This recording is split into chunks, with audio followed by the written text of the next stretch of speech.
Bonjour et puis merci donc beaucoup pour cette invitation à voyager dans le Pays Basque, hein. Donc, voilà. Donc je regrette pour la dernière fois, mais il y a eu effectivement, je crois, une panne de la plateforme informatique C'est un de erreur de l'association, connectivité, hein, c'est ça? effectivement. Ouais. Mais je crois qu'il y a un journal basque qui va publier l'interview. Donc je ne sais pas si vous êtes au courant du thème de la dernière fois qui était nationalisme et coronavirus. C'était la conférence que je vous devais donner initialement auprès de votre organisme. Et finalement, pour rester dans la continuité plutôt des conférences et finalement plus proche aussi de mes sujets habituels, nous avons décidé plutôt de parler du rapport des musulmans de France à la question du terrorisme et aux mobilisations musulmanes face au terrorisme, ce qui me permet vraiment de rester dans la continuité de toutes les conférences qui ont été programmées depuis quelques semaines. Est-ce que vous m'entendez bien ou pas? Parfaitement. Voilà. Mais du coup, Vincent, je vais vous laisser la Maintenant, parole. vous pouvez me présenter en quelques minutes et je vais Oui, tout de je suite. vais prendre 2 secondes, vraiment, enfin pas longtemps pour le faire. Mais du coup, bon, merci à tous donc, de vous être connectés ce soir. Donc, Vincent Gesser, donc, politologue et sociologue donc, à l'IREMAM, l'Institut de recherche et d'études sur le monde arabe et musulman. Bon, je passe certains détails, j'avais noté pas mal de choses. En 2 mots, ces travaux de recherche, ils portent notamment sur l'autoritarisme, les mouvements sociaux et la transition politique en Tunisie. C'est quelqu'un qui a beaucoup travaillé sur la Tunisie, aussi sur le Liban. C'est quelqu'un qui travaille sur l'ethnicité et les discriminations ethniques dans le système politique français. Et bien sûr sur les organisations musulmanes et la gestion publique de l'islam en France. Alors, il a écrit de très nombreux articles, je le dis régulièrement concernant les gens, mais là, c'est, comme dirait l'autre, vraiment vrai. Notamment dans la revue Migration Société.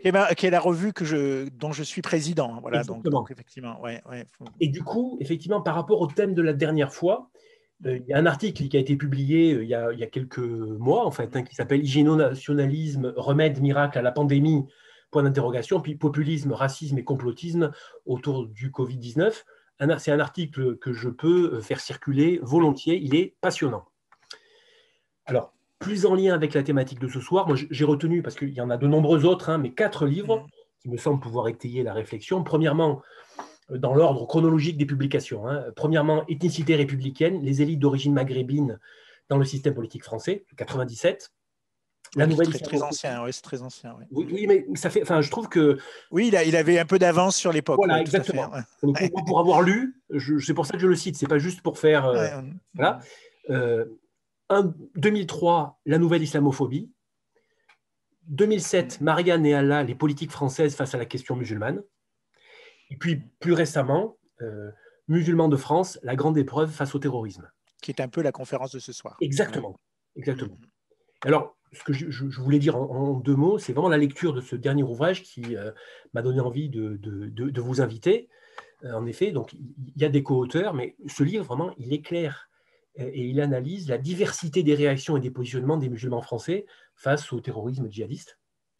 Et c'est un travail de recherche qui peut être propice pour nous, notre champ professionnel, parce que c'est un travail moi, qui m'a permis si vous, de réfléchir en termes de distanciation vis-à-vis d'une présentation un petit peu binaire, en fait, euh, du positionnement finalement des musulmans.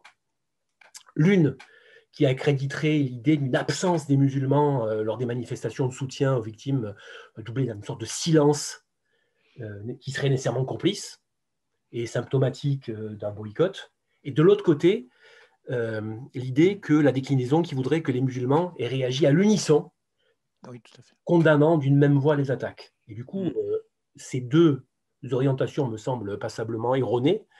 Du coup, l'idée de la conférence ce soir, c'est de rentrer un petit peu dans la complexité de ces enjeux. Et donc, je vous laisse la parole avec plaisir, Vincent. Merci en tout cas pour votre présentation. Et puis, moi, je tiens aussi à ce qui est des échanges, de la discussion. Donc, merci à toutes les auditrices et tous les auditeurs. Et effectivement, je vais donner à voir des résultats de recherche, mais aussi des résultats qui peuvent être lieu de critique, hein, aussi. Donc, j'accepterai totalement les critiques, puis les limites que vous pourrez souligner d'un certain nombre de résultats que je délivrerai. Ou simplement, certains résultats peuvent être critiquables en soi, puisque moi-même, je peux parfois arriver à critiquer avec du recul un certain nombre de courants, de tendances que j'ai pu relever. Alors, D'abord, peut-être un petit préalable très très rapide sur la notion de musulman.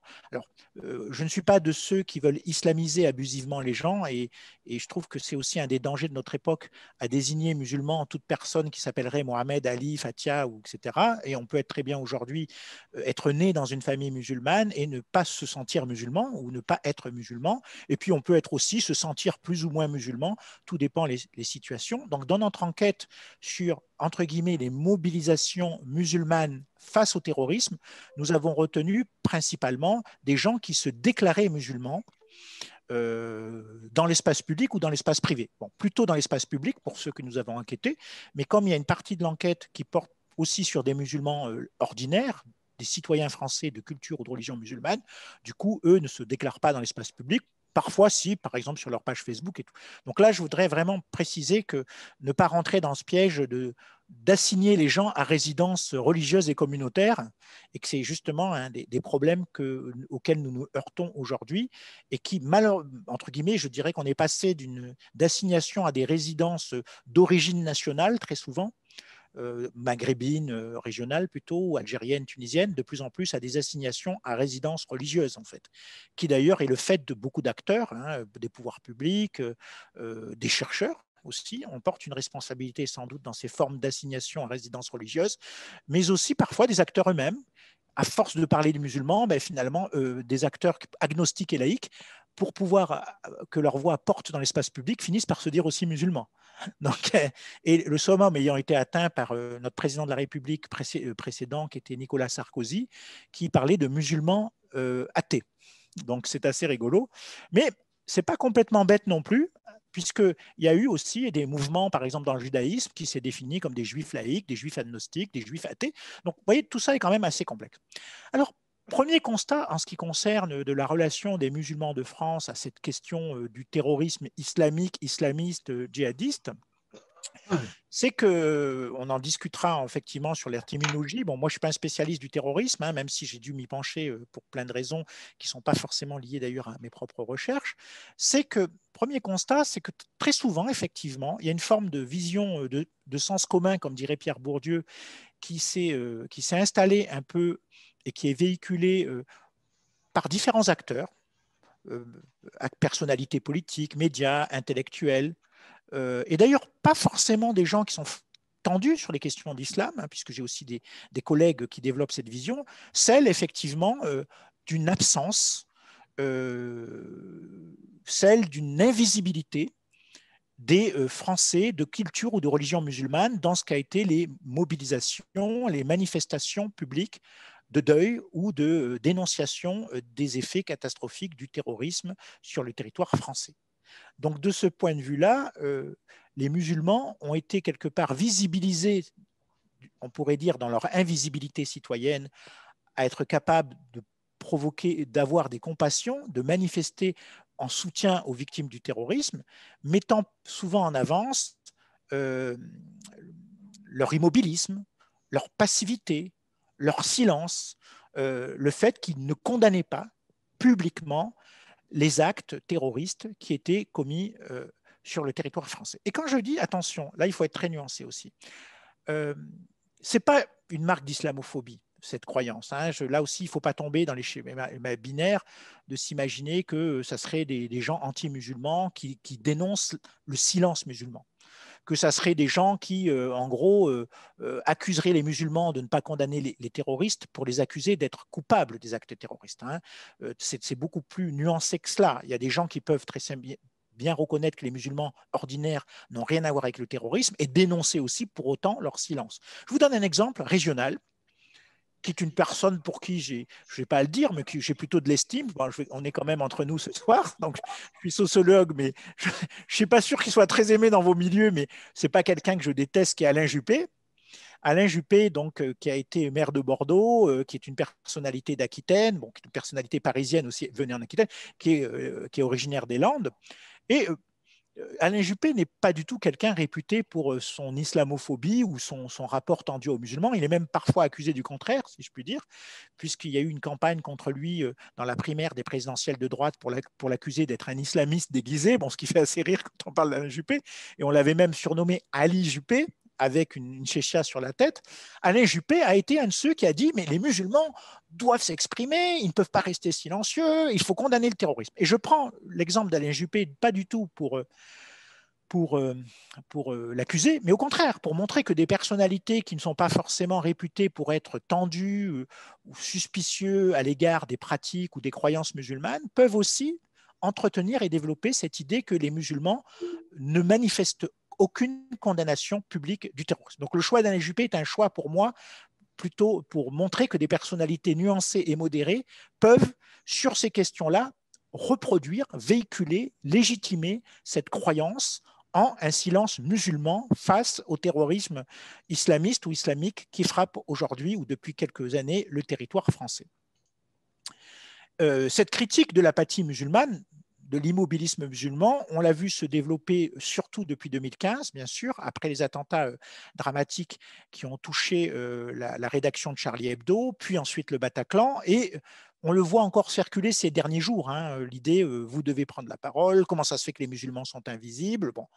Et avec toujours cette idée, effectivement, qu'il n'y a pas forcément une complicité avec le terrorisme, mais plutôt une sorte d'indifférence, notamment à l'égard des victimes du terrorisme. Vous voyez, c'est quand même là aussi, attention de ne pas amalgamer entre accusation de complicité, qui est grave, et plutôt accusation d'indifférence. Mais là aussi, bon, des vraies questions se posent, et je peux vous dire que j'ai même des gens avec qui j'ai travaillé qui me disent non, mais on ne voit jamais les musulmans dans le terrorisme. Par exemple, j'ai travaillé avec une photographe, notamment photographe pour le journal Le Monde. On a produit des bouquins ensemble, et c'est quelqu'un qui a justement travaillé sur les questions d'islam, qui a fait un bouquin avec moi qui s'appelle Musulmans de France, Musulmans et Français. Et elle-même disait oui, mais on ne voit pas de musulmans dans les manifs. Alors je dis mais c'est quoi un musulman dans une manif finalement? Est-ce qu'il y a un nez musulman? Est-ce qu'il y a des oreilles musulmanes? Elle me dit oui, mais le voile. Mais je dis oui, mais bon, d'abord, toutes les musulmanes françaises, même croyantes, ne sont pas forcément voilées, donc déjà. Et puis, même celles qui sont voilées, on ne les voit pas forcément. Hein, dans une manif, c'est vaste, on voit de tout dans une manif. On voit des barbus, on voit des chauves, on voit des blonds, on voit des... Bon, voilà. Et puis, il y a des gens qui peuvent être... qui viennent dans une manif, pas forcément avec leur identité uniquement musulmane. Si vous êtes un prof aujourd'hui du secondaire, de collège ou de lycée public, à la suite de l'assassinat de Samuel Paty, ben vous allez venir d'abord parce que vous vous sentez proche de ce prof et que quelque part il vous ressemble. Ce n'est pas parce que vous l'appelez Mohamed que vous n'allez pas avoir une compassion, je dirais, universaliste quelque part.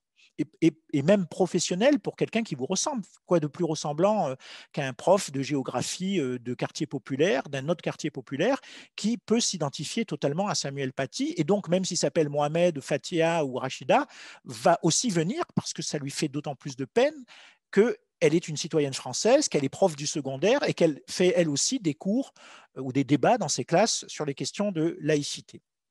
Alors, l'hypothèse, mais pourquoi alors? Pourquoi, avant de parler de ces mobilisations musulmanes, la vraie question que je voudrais vous poser, d'ailleurs que je vous pose, hein, et moi je n'ai pas de réponse, du moins je n'ai pas de réponse caricaturale, pourquoi alors ne pas voir ou ne pas vouloir voir que des musulmans puissent condamner, se mobiliser, critiquer le terrorisme? Vous voyez? Donc là, il y a une vraie question hein, qu'il faut se poser.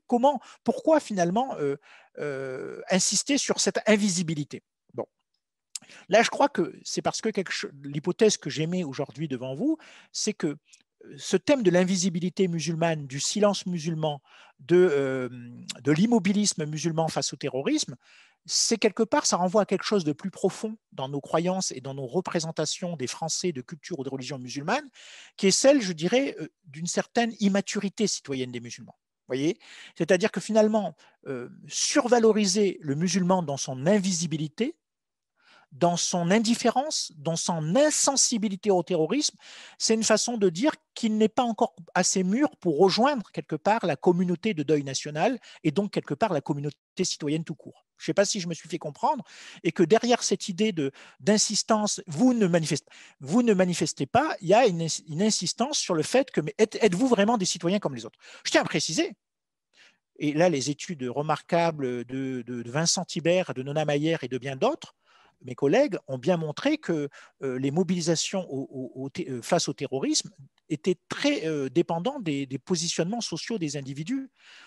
Par exemple, ceux qui se mobilisent le plus aujourd'hui contre le terrorisme sont ceux qui, d'une manière générale, se mobilisent le plus. C'est les classes moyennes, plutôt intellectuelles. Vous voyez, aller dans la rue, porter des slogans, porter des pancartes pro-Charlie, c'est pas simplement une volonté, c'est aussi un état social. Il y a des gens qui peuvent pleurer devant leur télé, condamner les terroristes devant leur télé, mais qui ne se sentent pas compétents pour aller manifester ou qui n'ont pas l'habitude de manifester, tout simplement. Et d'ailleurs, même à l'échelle, vous êtes à Bayonne ou dans la région, dans le Pays Basque, on voit des grosses différences ou des grandes disparités régionales dans les mobilisations depuis 2015 contre le terrorisme. Vous voyez, par exemple, à Marseille, on s'est beaucoup moins mobilisé, deuxième ville de France pourtant, contre le terrorisme. Les manifestations étaient beaucoup moins massives qu'elles ne l'ont été, même dans des plus petites villes que Marseille. Donc là aussi, je dirais, le rapport différentiel aux mobilisations recoupe l'ensemble de la population française et il y a eu des silences en France qui n'étaient pas forcément des silences complices. Alors, pour faire cette enquête, nous l'avons fait à trois. Donc, mon collègue, donc Homero Marongiou, qui est très connu. Bon, ça a été un acteur musulman qui est aussi un sociologue, docteur en sociologie, et qui aujourd'hui est plutôt un des acteurs qui prend en tant que musulman et en tant que sociologue, qui appartient à ce qu'on appelle le courant réformiste extrêmement critique sur les courants orthodoxes conservateurs. Bon, là, il était en tant qu'auteur, il n'était pas en tant que réformiste musulman. Bon, bien qu'il ait été lui-même d'une trajectoire extrêmement conservatrice, là, aujourd'hui, il est plutôt considéré comme un des musulmans ultra-réformistes. Et puis, une troisième auteure qui est sous un pseudo, Kaina Smaïl, parce qu'elle occupe aujourd'hui des fonctions dans le ministère de la fonction publique qui lui ne permettent pas, elle a changé de statut entre-temps, si je puis dire, et qui donc ne lui permettent pas d'apparaître sous son vrai nom, mais ce n'est pas du tout un pseudo pour la cacher, c'est simplement qu'elle a des fonctions incompatibles avec une prise de parole publique sur ces questions-là. Pour ça, nous avons donc à la fois étudié plus d'une centaine, beaucoup plus, même d'une centaine de documents produits par des associations, des fédérations musulmanes suite aux attentats, donc, que nous avons analysés. Nous avons rencontré plus de 75 personnalités musulmanes et fait 36 entretiens avec des personnalités musulmanes.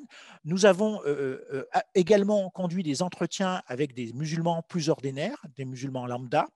Nous avons effectivement assisté à des événements musulmans, meetings, réunions suite aux attentats. Alors, ce n'était pas forcément des réunions sur les attentats, mais dans le contexte des attentats, si je puis dire. Et puis, bien sûr, nous avons épluché tout ce qui était ce qu'on appelle, nous, sociologues ou politistes, la littérature grise, c'est-à-dire les rapports administratifs du ministère de l'Intérieur, du Sénat, ou produits par un certain nombre d'acteurs publics. Donc, l'hypothèse qui, je dirais, centrale, on verra si elle est vérifiée ou pas, hein, si je puis dire, de mon intervention aujourd'hui chez vous à Bayonne, c'est de dire qu'en fait, cette question de la visibilité, de l'invisibilité musulmane n'est pas tant un résultat sociologique qu'une construction politique. C'est-à-dire que finalement, cette invisibilité, elle est construite. Les musulmans ont été moins invisibles qu'ils ont été invisibilisés. Je ne sais pas si je me fais comprendre. C'est-à-dire que finalement, le processus qui conduit à produire ce type de discours par les acteurs publics sur la non-réactivité des musulmans au terrorisme, c'est plutôt un processus de construction d'une invisibilité et d'un silence qui n'est pas le fait d'une observation sociologique classique qui compterait le nombre de musulmans dans les manifestations, etc. Alors, je ne suis pas en train de dire qu'ils étaient très nombreux, je ne suis pas en train de dire qu'il y avait des milliers de musulmans dans les manifestations, mais en tout cas, le discours existe de façon, quelle que soit la réalité. Vous voyez, on dit les musulmans ne sont pas là, et quand vous demandez à des gens souvent très sympathiques parmi, mais des gens que d'ailleurs que je peux apprécier à titre personnel, mais est-ce que tu les as comptés? Et dit, ah mais non, je ne les ai pas comptés. Donc vous voyez, et je leur dis, mais pourquoi tu tiens ce discours? Et c'est cette énigme que j'ai envie de résoudre cette énigme sociologique que j'ai envie de résoudre avec vous ce soir. Comment expliquer effectivement le maintien de cette croyance ou la propagation de cette croyance de l'inaction et de l'invisibilité musulmane dans les manifs, alors que précisément, il n'y a pas eu forcément beaucoup d'enquêtes et de travaux sur ces questions-là. En même temps, je le disais, il y a l'hypothèse qui sous-tend ma recherche, c'est aussi l'idée que c'est quelque chose qui est installé plus longuement dans nos imaginaires, pas forcément que colonial. D'ailleurs, c'est là peut-être qu'un débat que vous avez eu pendant vos séminaires. Moi, je ne crois pas exclusivement au continuum colonial. Moi, je pense que d'ailleurs, le rapport musulman, il relève d'un rapport plus général de la construction de l'identité nationale française, qui n'est pas seulement coloniale et qui donc produit aussi des minoritaires. La France, c'est un pays d'idéologie universaliste, unificatrice, mais qui, pour justement construire cet universaliste, est obligé de désigner des minoritaires.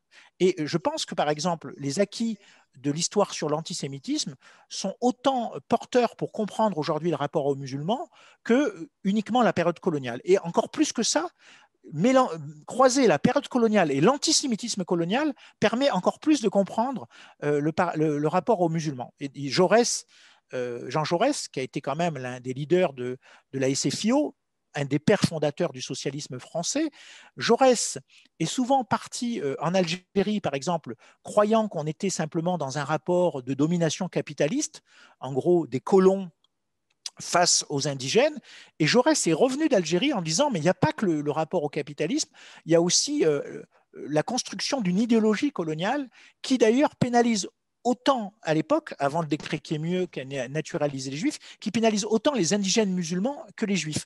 Et d'ailleurs, Jaurès a été un des principaux dénonciateurs de ce qu'il appelait l'antisémitisme colonial. C'est-à-dire qu'il montrait que la situation coloniale avait aussi produit l'antisémitisme. Alors là, c'est un peu compliqué tout ce que je viens de dire, mais tout ça pour dire qu'il n'y a pas que la colonisation qui explique ce rapport aux musulmans et qui conduit justement à une ambivalence aujourd'hui des acteurs publics, politiques et autres à l'égard des musulmans, que Olivier Roy, que vous avez entendu précédemment, appellerait la double contrainte, que moi j'appellerais davantage, avec d'autres chercheurs, l'injonction paradoxale. D'un côté, tous les débats publics, toutes les prises de position publiques conduisent les musulmans à devoir être discrets, à s'invisibiliser sur le mode communautaire. Vous ne devez surtout pas affirmer votre religion dans l'espace public. Et pourtant, comme on le voit dans le contexte terroriste, il y a aussi une injonction à ce qu'il soit visible en tant que musulman et de prendre parole en tant que musulman pour condamner le terrorisme. On est là dans une injonction paradoxale finalement. Est-ce qu'on demande à un chrétien de manifester en tant que chrétien dans une manifestation sur le terrorisme, même terrorisme général? Non. Est-ce qu'on demande à certaines catégories de la population française de manifester avec leur identité visible dans les manifestations? Non. Alors que pour les musulmans, on est bien dans cette injonction très paradoxale qui est finalement de les inciter à ne pas afficher leur signe de religiosité dans l'espace public, tout le débat actuel d'ailleurs sur le séparatisme, et en même temps de réclamer sans cesse qu'ils s'affichent en tant que musulmans dans leur prise de parole publique. Hein. Et on voit bien que ce moment terroriste est très intéressant pour un sociologue, mais aussi pour des citoyens ordinaires. C'est que, même si je suis aussi un citoyen ordinaire, c'est qu'il révèle l'injonction paradoxale à laquelle sont confrontés les Français de religion et de culture musulmane, c'est finalement de ne pas afficher leur islamité et en même temps d'être rappelés constamment à cette islamité. Voilà. Ce qui crée un profond malaise, hein, souvent. Quand vous êtes policier, vous avez ou gendarme aujourd'hui en France, vous n'avez pas forcément envie d'apparaître comme un gendarme ou un policier musulman, mais très souvent, vous êtes ramené à vous-même à vous auto-ethniciser ou à être vu à travers un prisme ethnique, y compris parfois dans vos fonctions sécuritaires, ce qui peut poser des problèmes, je dirais, de conscience, mais aussi des problèmes, j'ai envie de dire, oui, de ce positionnement, c'est-à-dire de dire qu'est-ce que je dois faire, est-ce que je dois cacher que je suis pratiquant, ou est-ce que je dois le dire? Bon, voilà. Donc tout ça pour vous dire qu'on est vraiment dans une injonction paradoxale. À ce niveau-là, comme je dis, le moment terroriste, bien qu'il provoque de l'émotion et des passions, et qui en plus il est dramatique, hein, j'ai envie de dire que le moment terroriste, il est éprouvant pour nous. Hein. Moi, je veux dire que quand je vois des résultats, quand je vois les dégâts que font les attentats, ne serait-ce que des vies humaines, je suis ému. Hein, je ne sais pas être un naïf, un candide. Quand je vois un prêtre de 86 ans se faire égorger dans son église, moi, ça me secoue. Surtout qu'en plus, ce prêtre faisait du dialogue avec les associatifs musulmans. Alors, quand je vois un attentat où des gens viennent fêter la fête nationale, et notamment des gens des quartiers populaires à Nice, et se font faucher et tuer par un camion, bien sûr que ça m'émeut. Et de ce point de vue-là, je vous conseille la lecture d'un sociologue que j'apprécie beaucoup, qui se réclame d'ailleurs de la tradition durkheimienne, qui est Jérôme Truc. Jérôme Truc, c'est quelqu'un qui a décidé de faire non pas des attentats, mais plutôt des mobilisations autour des attentats, son objet de recherche. Et voilà plusieurs années qu'il étudie comment, en Espagne, attentat de Madrid, en Grande-Bretagne, attentat de Londres, finalement, les citoyens ordinaires réagissent aux attentats, en produisant des petits mots, en écrivant sur les murs, en discutant avec leurs voisins, en écrivant des tribunes ou en déposant dans des boîtes aux lettres ou en écrivant sur les registres de condoléances. Et Jérôme Truc donc, a fait de tous ces matériaux de réaction aux attentats, qui sont souvent des matériaux d'hommage aux victimes, il en a fait un matériel d'analyse. Voilà comment nous, à Bayonne, à Marseille, finalement, en tant que citoyen ordinaire, on réagit aux attentats devant sa télé, avec ses voisins, avec ses amis, et parfois aussi en allant dans l'espace public pour manifester ou dans nos espaces professionnels. Lendemain d'attentat, est-ce qu'on discute avec ses collègues? Est-ce qu'on parle de ce sujet ou on n'en parle pas? Comment on est interpellé par ces questions-là? Et de ce point de vue-là, Jérôme Truc émet l'hypothèse que, vous m'entendez toujours? Émet l'hypothèse qu'un attentat, c'est d'abord une épreuve. Bien. Et il part de l'hypothèse qu'un attentat doit être sociologiquement défini comme une épreuve. Voilà, une épreuve sociale. C'est une épreuve pour une société. Ça teste quelque part la cohésion d'une société, la cohérence d'une société. Et ça révèle aussi des choses beaucoup plus profondes qui se jouent dans la société au-delà même de la temporalité de l'attentat. Hein. C'est en quoi un attentat ne crée rien de nouveau et révèle. Hein. Ça, c'est, je dirais, tout ce que dirait un sociologue par rapport à un événement. Il y a bien sûr des ruptures qui sont introduites par un attentat, comme les guerres, comme les pandémies. Elles introduisent des ruptures, des nouveautés, des choses inédites. Mais majoritairement, quand vous regardez les crises que l'on traverse, qu'elles soient économiques, sociales ou entre guillemets sanitaires, c'est plutôt, elles accélèrent les choses, elles les amplifient, mais elles ne les créent pas totalement. Hein. Finalement, la misère qu'on constate aujourd'hui en France et les inégalités sociales dans le contexte du Covid ne font que révéler une misère qui existait déjà avant le Covid. Et je dirais que pour les attentats, c'est pareil. Les passions, les émotions qu'elles peuvent provoquer, les destructions que peuvent provoquer le terrorisme aujourd'hui en France, ne font que révéler des fractures plus profondes dans l'ensemble de la société. Et justement, cette notion d'épreuve, pour moi, a été, et pour nous qui avons fait cette enquête, a été une clé d'entrée sur les populations françaises de culture ou de confession musulmane. En effet, et c'est déjà un début de résultat de recherche que je vous donne, pour les musulmans de France, les attentats terroristes depuis 2015 et même avant 2015 peuvent être considérés comme une épreuve. D'abord, une épreuve personnelle.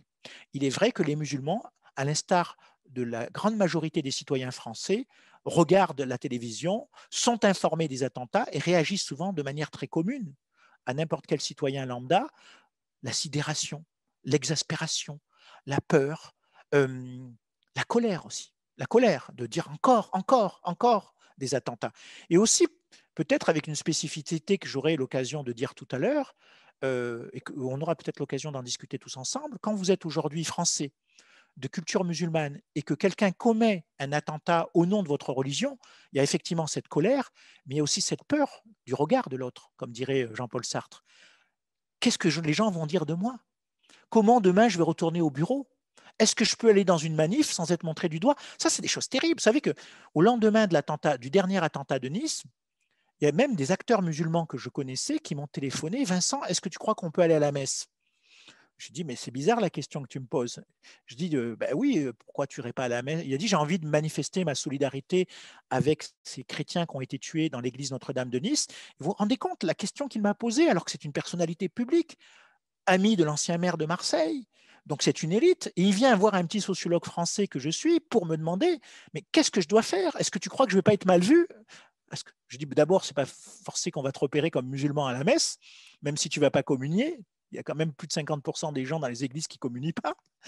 Et puis, deuxièmement, même si on te repère comme musulman, je pense que ça serait plutôt bienvenu de la part des croyants et des pratiquants de l'église d'à côté de te voir. Donc, du bon. Mais voyez ce genre. Donc, déjà, oui, les attentats terroristes constituent une épreuve personnelle. Et puis, une autre forme d'épreuve, j'ai oublié de le dire, c'est l'épreuve d'une mère de famille moi, pour ses enfants. C'est-à-dire que je me rappelle, j'étais dans la région bordelaise chez ma sœur lorsqu'il y a eu l'attentat du Bataclan. Et j'ai été averti vers 22h30 par mes propres familles des attentats du Bataclan. Et sur mon Facebook, j'ai énormément de personnes, par mes travaux, par mes amitiés, bon, d'origine tunisienne, d'origine marocaine, et on va dire des musulmans de France, quelles que soient les origines d'ailleurs. Et au moment du Bataclan, je voyais sur mon Facebook se couvrir de messages d'inquiétude. Est-ce que tu es dans Paris? Est-ce que tu es au centre de Paris? Est-ce que tu es bien rentré chez toi? Et qu'est-ce que je voyais finalement? c'est que finalement, les Français de confession musulmane, lorsqu'il y a un attentat, la première question qui se pose, est-ce que j'ai pas un proche, quelqu'un que j'aime, qui a été tué? Vous voyez, ça, c'est des réactions qu'on a tendance à oublier quand on fait de la politique, quand on fait de la philosophie à la télévision, c'est qu'on oublie que les musulmans de France réagissent d'abord comme des parents, des mamans, notamment les mamans, les papas aussi, qui s'inquiètent pour leur enfant. Est-ce qu'il n'a pas été pris dans l'attentat? Est-ce qu'il n'a pas été tué? Parfois aussi, est-ce que lui-même n'a pas été l'auteur? Mais moins quand même. Deuxième type d'épreuve, j'ai dit épreuve personnelle, épreuve citoyenne. C'est qu'effectivement, comme le montrent très bien les travaux de Jérôme Truc, les attentats peuvent être considérés comme une épreuve qui interroge la cohésion sociale, qui interroge la cohésion d'une société, qui interroge la question de l'intégration des citoyens dans leur société.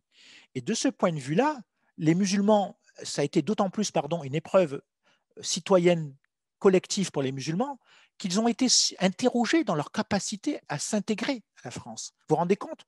Vous êtes né à Marseille, vous êtes né à Bayonne, vous êtes né à Bordeaux, vous êtes parlé le français, vous ne connaissez que le français, tous vos amis français sont français, votre mari ou votre épouse est française, et un attentat vient vous réinterroger sur votre loyauté, votre allégeance à la France. Et ça, c'est terrible, parce qu'au-delà de l'épreuve citoyenne qui touche l'ensemble de la société en termes de cohésion sociale, ça interroge encore plus le musulman dans son intégration à la société. Non pas parce qu'il n'est pas intégré à cette société, mais parce qu'on lui pose la question. Vous voyez, je ne sais pas si je me suis fait comprendre sur ce deuxième dimension, c'est que finalement, si les attentats, d'une manière générale, constituent une épreuve citoyenne pour l'ensemble des Français, qui testent notre cohésion sociale, ils testent encore plus, c'est encore plus une épreuve citoyenne pour les musulmans, qui sont souvent vus comme en défaut d'intégration par rapport à ce contexte-là. Enfin, troisième dimension qui apparaît beaucoup plus dans notre échantillon qui a touché des musulmans déclarés, c'est-à-dire des gens se déclarant musulmans, il ne faut pas le nier, c'est une dimension importante, c'est que les attentats, c'est une épreuve personnelle, c'est une épreuve citoyenne, mais c'est aussi une épreuve spirituelle. C'est-à-dire que beaucoup de musulmans, lorsque des terroristes ou des activistes se réclament de l'islam pour commettre des horreurs, tuer un prêtre de 86 ans, égorger une femme dans une église ou tuer 200 personnes sur un espace de fête, ça les interroge aussi sur leur spiritualité. Non pas pour dire je n'ai plus envie d'entendre parler de cette religion, ou non pas pour dire j'adore l'islam parce qu'il y a eu un attentat. Non, mais ça les interroge sur leur foi. Ça leur pose des questions de croyants aussi. D'ailleurs, je pense qu'à ce niveau-là, il y a presque une communauté de croyants, si je puis dire, parce que les catholiques, les juifs, les bouddhistes ou les agnostiques se posent aussi des questions de croyance par rapport à la violence. Et les musulmans s'en posent d'autant plus que cette violence est souvent commise au nom de leur religion. Et au départ, si les musulmans ont plutôt comme réaction ce qu'on pouvait observer, mais ces terroristes n'ont rien à voir avec l'islam, ce n'est pas des vrais croyants, c'est des faux musulmans. Finalement, même quand ils énoncent ces doutes, ils se posent des questions. Est-ce que les textes religieux peuvent conduire à la violence? Est-ce que certains imams favorisent la violence? Vous voyez, donc finalement, les musulmans se posent aussi des questions par rapport à leur foi, à leur spiritualité, par rapport à leur religiosité. Donc finalement, étudier un attentat et ses conséquences sur des populations, c'est étudier une épreuve sociale qui prend je dirais, des dimensions particulières, mais pas tant que ça, parce que souvent des dimensions communes, mais aussi parfois des dimensions particulières. Alors, j'en viens, oui, je n'ai pas de, j'aurais bien eu vous montrer, peut-être je vais vous partager cet écran, mais réagir à un attentat, là je vais peut-être le faire, hein, je ne sais pas si je peux. Oui, vous voyez? Bon. Donc, est-ce que vous voyez les images ou pas? Oui, oui. Oui? Voilà. Bon. Suite des attentats se pose aussi cette question qui est aussi révélateur de cohésion sociale. L'attentat, c'est aussi un moment de deuil, ou du moins le lendemain d'attentat. Et donc, ça teste aussi un attentat, la capacité d'une communauté nationale, d'une communauté sociétale, à faire communauté de deuil, à produire une communauté de deuil. Exactement comme dans un quartier, dans une ville ou dans un village, lorsqu'elle meurt dans un village, finalement, une communauté se réunit pour accompagner le mort, pour accompagner le cercueil. Bien sûr, nous, on ne peut pas le faire directement pour ce qui est des victimes d'attentats, mais on le fait par d'autres moyens. Et donc, à ce niveau-là, et ce que disait Laurent était vrai, c'est qu'il faut dépasser la question caricaturale, est-ce que les musulmans se mobilisent ou ne se mobilisent pas, pour réintroduire ce qui est une forme de pluralité des mobilisations. Aucun Français ne se mobilise pareil. On peut repérer des tendances lourdes, on peut repérer des courants de mobilisation, des façons de se mobiliser assez communes, mais malgré tout, un deuil révèle ce qu'un autre sociologue appellerait, Gérard Mauger, une polysémie commémorative. Finalement, on peut exprimer une sidération, on peut exprimer une tristesse, on peut exprimer une peur, on peut exprimer des interrogations à l'égard du terrorisme en se mobilisant à partir de son propre positionnement social, philosophique et religieux, ou simplement générationnel. Et effectivement, ce qu'a révélé lorsqu'on étudie le positionnement ou les réactions musulmanes face au terrorisme, c'est finalement étudier des mobilisations extrêmement hétérogènes, extrêmement diverses, qui renvoient précisément à ce que Gérard Mauger appelle la polysémie commémorative. Voilà, on va porter des fleurs, on va mettre une bougie, on va parler à ses voisins chrétiens ou juifs pour leur dire je suis musulman ou je suis musulmane, mais je condamne ce terrorisme. On va à la messe alors qu'on est un croyant musulman. Et j'ai vu au lendemain de l'assassinat du prêtre dans la région de Rouen, j'ai vu des musulmans aller à la messe. Et d'ailleurs, au moment de la communion, parfois, ne sachant pas que faire, s'il fallait communier ou pas communier. Bon.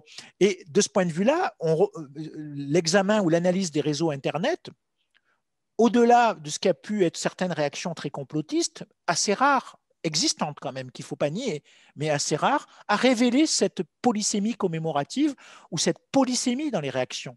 Je suis Charlie, oui, mais je suis aussi musulman de France. Je suis musulman, détournant le logo Je suis Charlie. Je suis Ahmed, pour dire oui, il y a Je suis Charlie, mais il y a aussi un policier qui s'appelle Ahmed. Je ne suis pas Charlie, mais je suis musulman et pas terroriste. Bon, là, c'est bien sûr un échantillon qui souligne ce qu'appelle précisément Gérard Mauger, cette polysémie commémorative.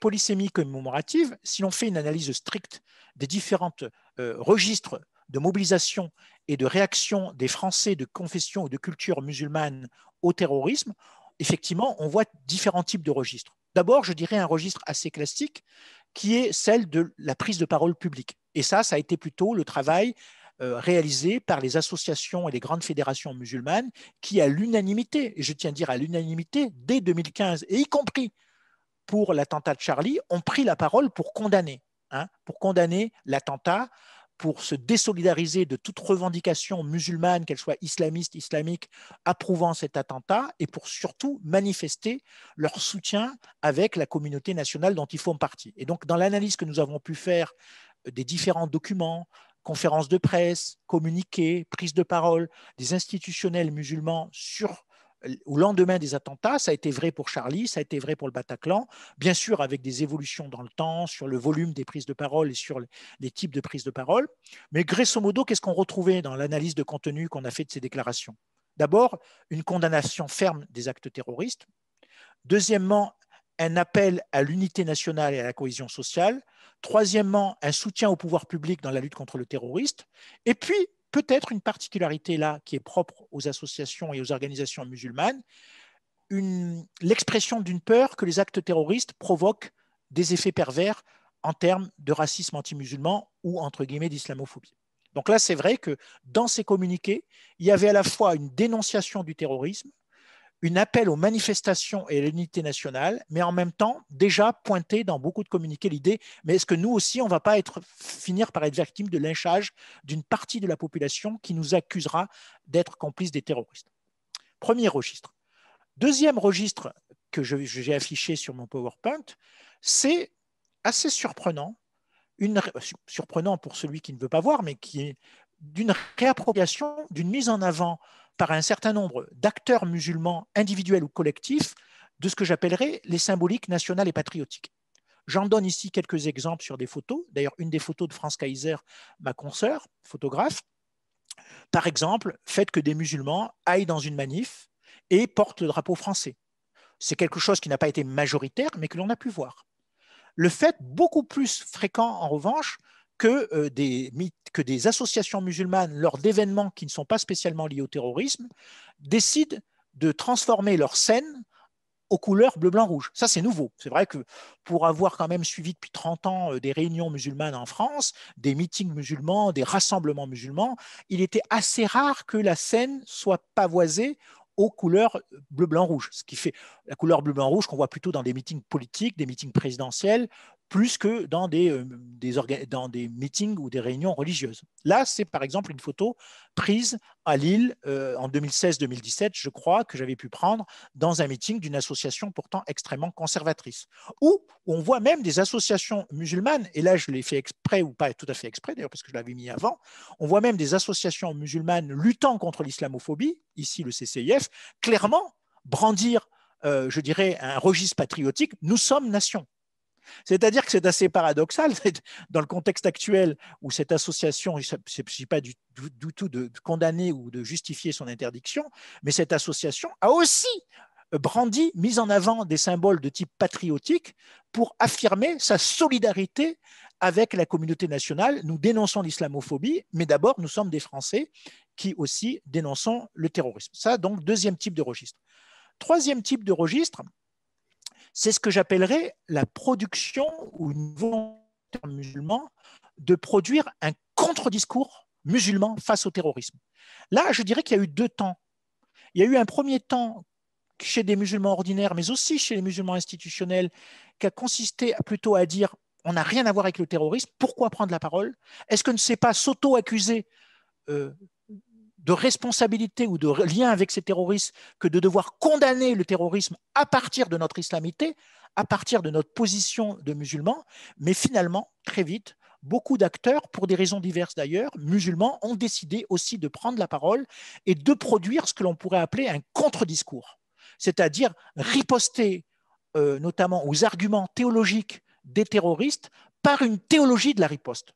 Bon, l'un des figures qui a été le plus médiatisé sur ces questions de discours ou de contre-discours musulmans au terrorisme, c'est un acteur que vous connaissez bien dans la région Aquitaine. Je vous renvoie à la région Aquitaine. Peut-être que vous sentez basque et pas du tout aquitain, mais bon, ça c'est notre problème. Je suis désolé. Donc, que vous connaissez bien aussi dans le Pays Basque, parce qu'il a d'ailleurs exercé aussi dans le Pays Basque. Donc, je veux dire le Pays Basque, je ne veux pas dire région Aquitaine. Dans le Pays Basque, c'est par exemple Tarek Oubrou, l'imam de Bordeaux, qui effectivement, lui, a clairement défini ce qu'il appelait une théologie de la riposte.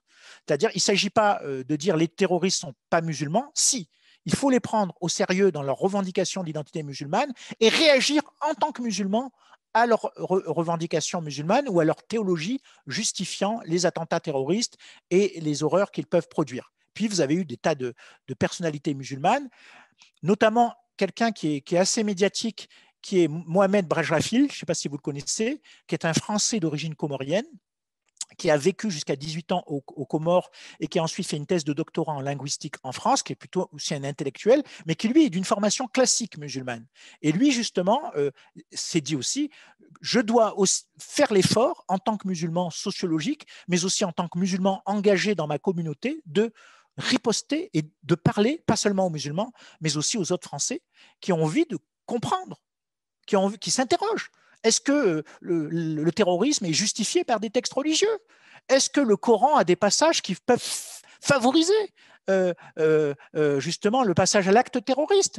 Est-ce qu'il y a un état de la religion musulmane au XXIe siècle qui est un facteur facilitateur du terrorisme? Toutes ces questions-là, il faut y répondre. Et donc, ça a donné ce que j'appelle la production de contre-discours, avec 3 postures, si je puis dire, ou 4 postures de contre-discours, qui sont d'ailleurs complémentaires, concurrentes et parfois contradictoires entre elles, du moins ils ne sont pas tous d'accord entre eux. Vous avez un contre-discours que je qualifierais plutôt de conservateur, qui est majoritaire, faut-il le dire, chez les acteurs engagés musulmans, je ne parle pas des acteurs simplement de religion musulmane, qui est ce que j'appelle la riposte conservatrice, qui consiste à dire, pour lutter contre le terrorisme, il faut revenir aux textes fondamentaux de l'islam, c'est-à-dire la sunna du prophète et le Coran. Et donc ça, c'est une riposte qui est souvent aussi très valorisée dans beaucoup de pays du monde musulman, du monde arabo-musulman ou du monde musulman en général. C'est l'idée que pour lutter contre le terroriste, il faut les répondre par les textes religieux et notamment pour les sunnites par la référence aux textes dogmatiques du sunnisme. En gros, vous dites que le djihad, c'est ça, mais nous, on va vous montrer ce qu'est vraiment le djihad. Ce n'est pas d'égorger les gens.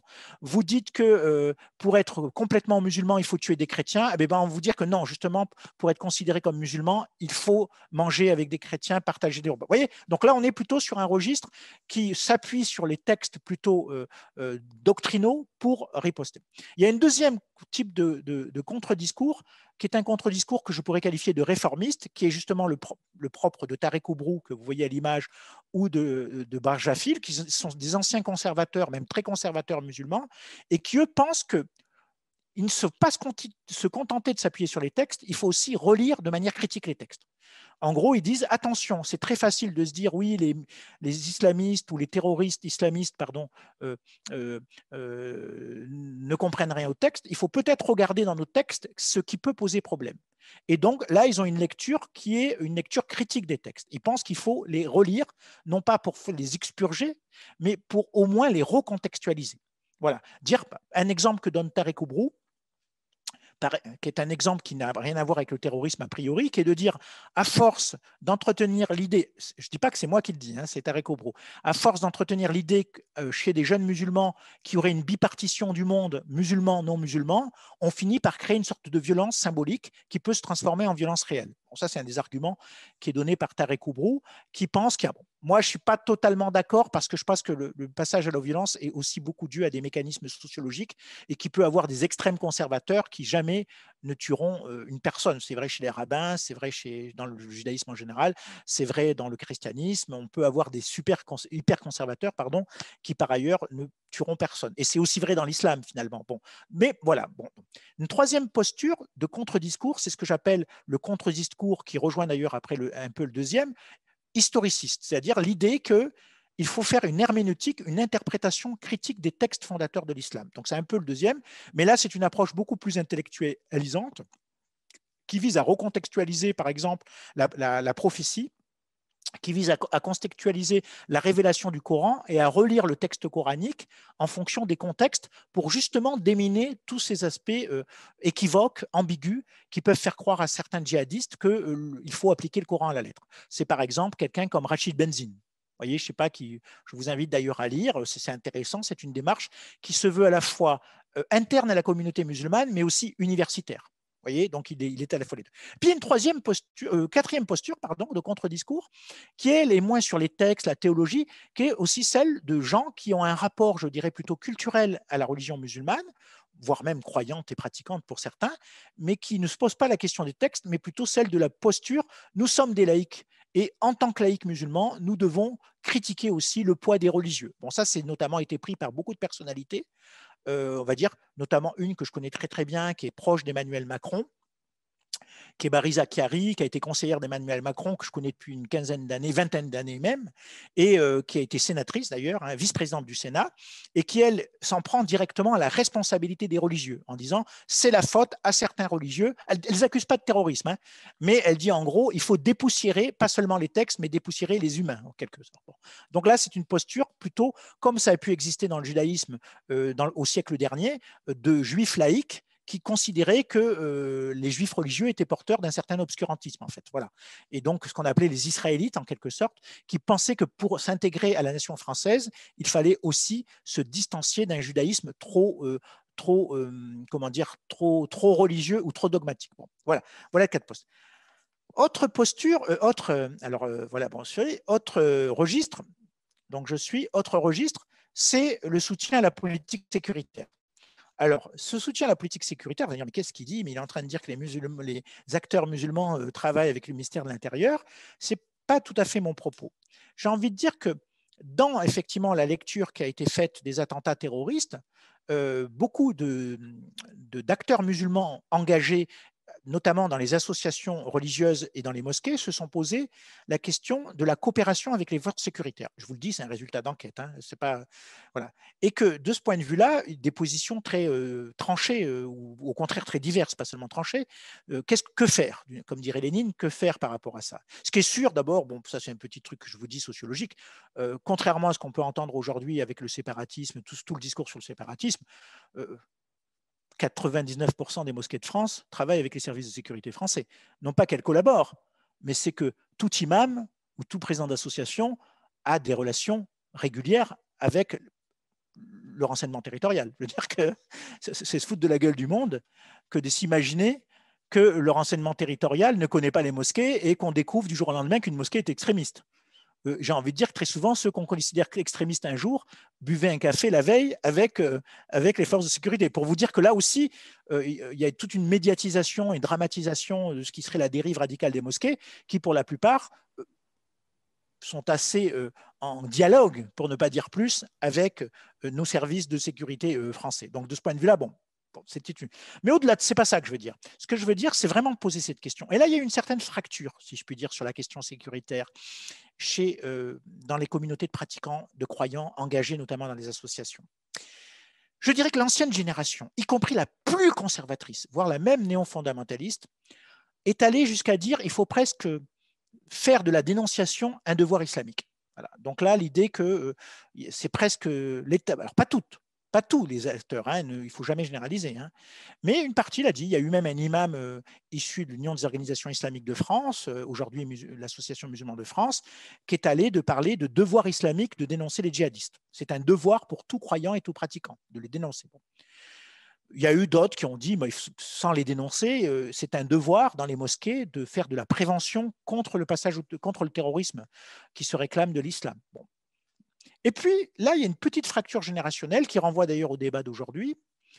Chez beaucoup de jeunes musulmans, qui eux sont plutôt nés en France, qui sont pratiquants, qui sont totalement français, on va dire, oui, on dénonce le terrorisme, mais on dénonce aussi les effets pervers de la lutte antiterroriste. Hein. Et beaucoup de musulmans acteurs des jeunes générations sont, bien sûr, condamnent le terrorisme, condamnent effectivement l'utilisation, l'instrumentalisation de l'identité musulmane par les djihadistes qui tuent, mais en même temps disent attention, ce n'est pas pour ça qu'on doit légitimer une lutte antiterroriste qui serait trop, comment dire, unilatérale et qui toucherait tout le monde. Et notamment, ça a été la position du CCIF, qui était tout en disant nous sommes nation, nous condamnons le terrorisme, mais attention, il y a aussi des effets pervers de la lutte antiterrorisme en termes de perquisition, d'arrestation, qui du coup doivent être aussi critiqués.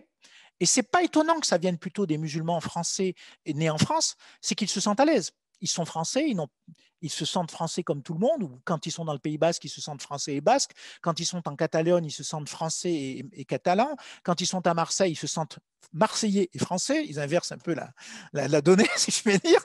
Mais quelque part, ils disent, mais pourquoi on devrait être plus flic que n'importe quel Français? C'est pas parce qu'on est musulman qu'on doit se transformer, à part s'ils sont professionnels, bien sûr. Ça, un policier ou un gendarme de croyance musulmane ou de pratique musulmane, bon, là, il fait son métier.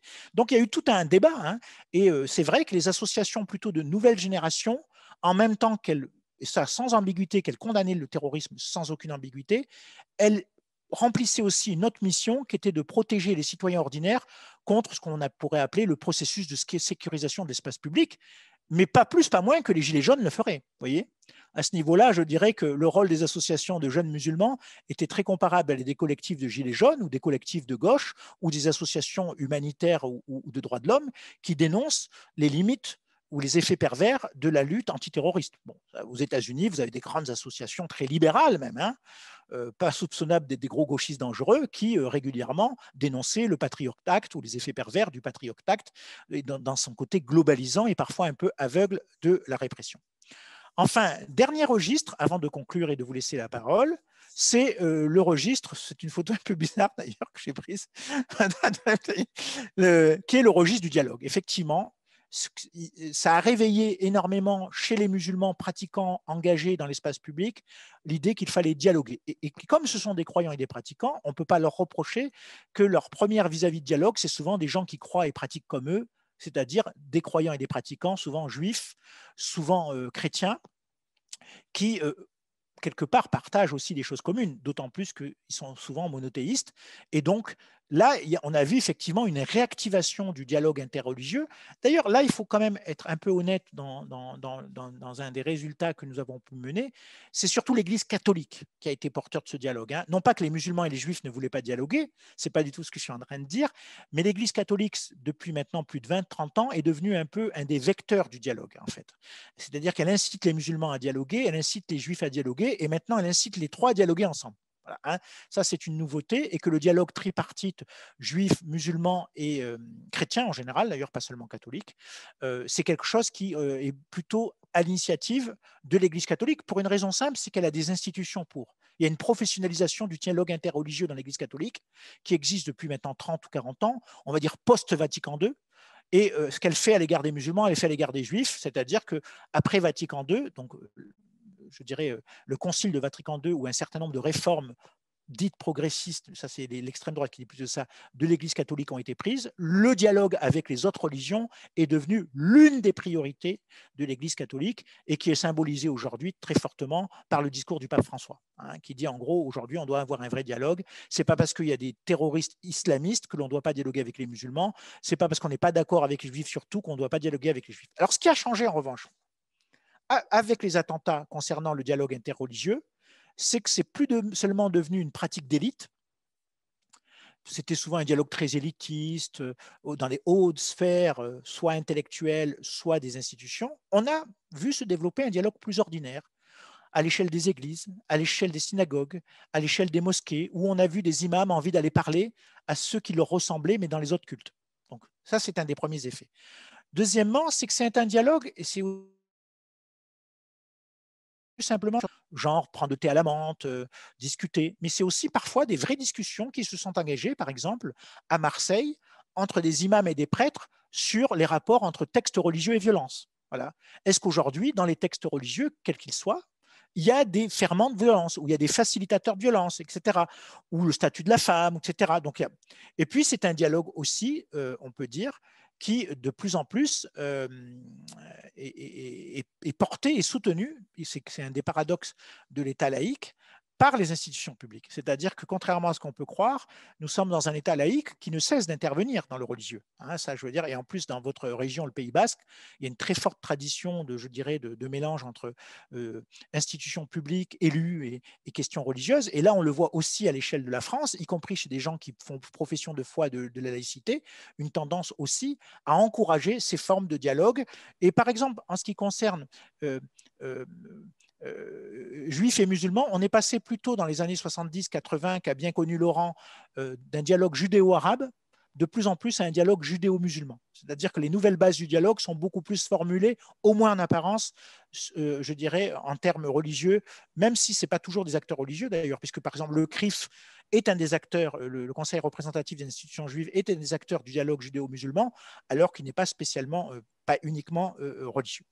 Et puis, il y a aussi des fois des tentatives d'aller plus loin dans ces formes de dialogue, qui est de bâtir carrément des théologies du dialogue, comme le Tarek Oubrou, et Tarek Oubrou qui lui a bâti une théologie de l'altérité, ou qui espère bâtir une théologie de l'altérité, qui consiste à dire, aujourd'hui, lorsqu'on est porteur d'une parole religieuse, qu'elle soit musulmane, juive ou chrétienne, ou bouddhiste, ou agnostique, on n'est pas simplement porteur de la parole pour les siens, on est porteur de la parole pour l'ensemble de la société. C'est-à-dire qu'un prêche qui se tient dans une mosquée, il est aujourd'hui télédiffusé, comme aujourd'hui la vidéo d'aujourd'hui ou notre conférence d'aujourd'hui, elle passe dans les médias sociaux et sur les formes numériques, et qu'à partir de là, tout acteur religieux doit porter une parole qui ne s'adresse pas uniquement, bien sûr qu'elle s'adresse à sa communauté. Si vous êtes prêtre, vous parlez à des catholiques. Vous êtes rabbin, vous parlez à des juifs. Si vous êtes imam, vous parlez à des musulmans. Mais vous parlez aussi à l'ensemble de la société. Donc c'est aussi cette exigence chez les religieux de parler ou de tenir compte que la parole n'est pas seulement intracommunautaire, mais qu'elle devient interne à la société. Voilà. Pour conclure donc sur mon hypothèse de départ, y a-t-il oui ou non un silence musulman, un immobilisme musulman, une léthargie musulmane quant au terrorisme? Bien sûr, j'ai montré le contraire. Bien sûr, mais comme le dit Laurent, il ne s'agit pas d'idéaliser en disant que les musulmans sont massifs dans les manifestations, se précipitent pour passer aux manifestations, mais j'ai montré que d'une manière générale, essayer de comprendre, d'analyser, d'étudier les réactions musulmanes au terrorisme supposait déjà qu'on s'intéresse à l'ensemble de la société française. Et que déjà, tout Français, quelle que soit sa religion et ses croyances et sa philosophie, ne réagit pas pareil face aux attentats. Vous voyez ce que je veux dire? Moi, je vous prends de ma propre famille. Je ne devrais pas le dire parce que ma sœur est dans votre région en plus. Ma sœur, c'est quelqu'un qui a fait vœu de ne pas croire, qui a été biberonné à l'ancien Charlie Hebdo, pas au nouveau, mais à l'ancien Charlie Hebdo. Bon. Et donc qui est ouvertement athée et agnostique. Et lorsqu'il y a eu les commémorations autour de Charlie Hebdo, Ma sœur dit non, pourquoi toujours des commémorations autour de Charlie Hebdo?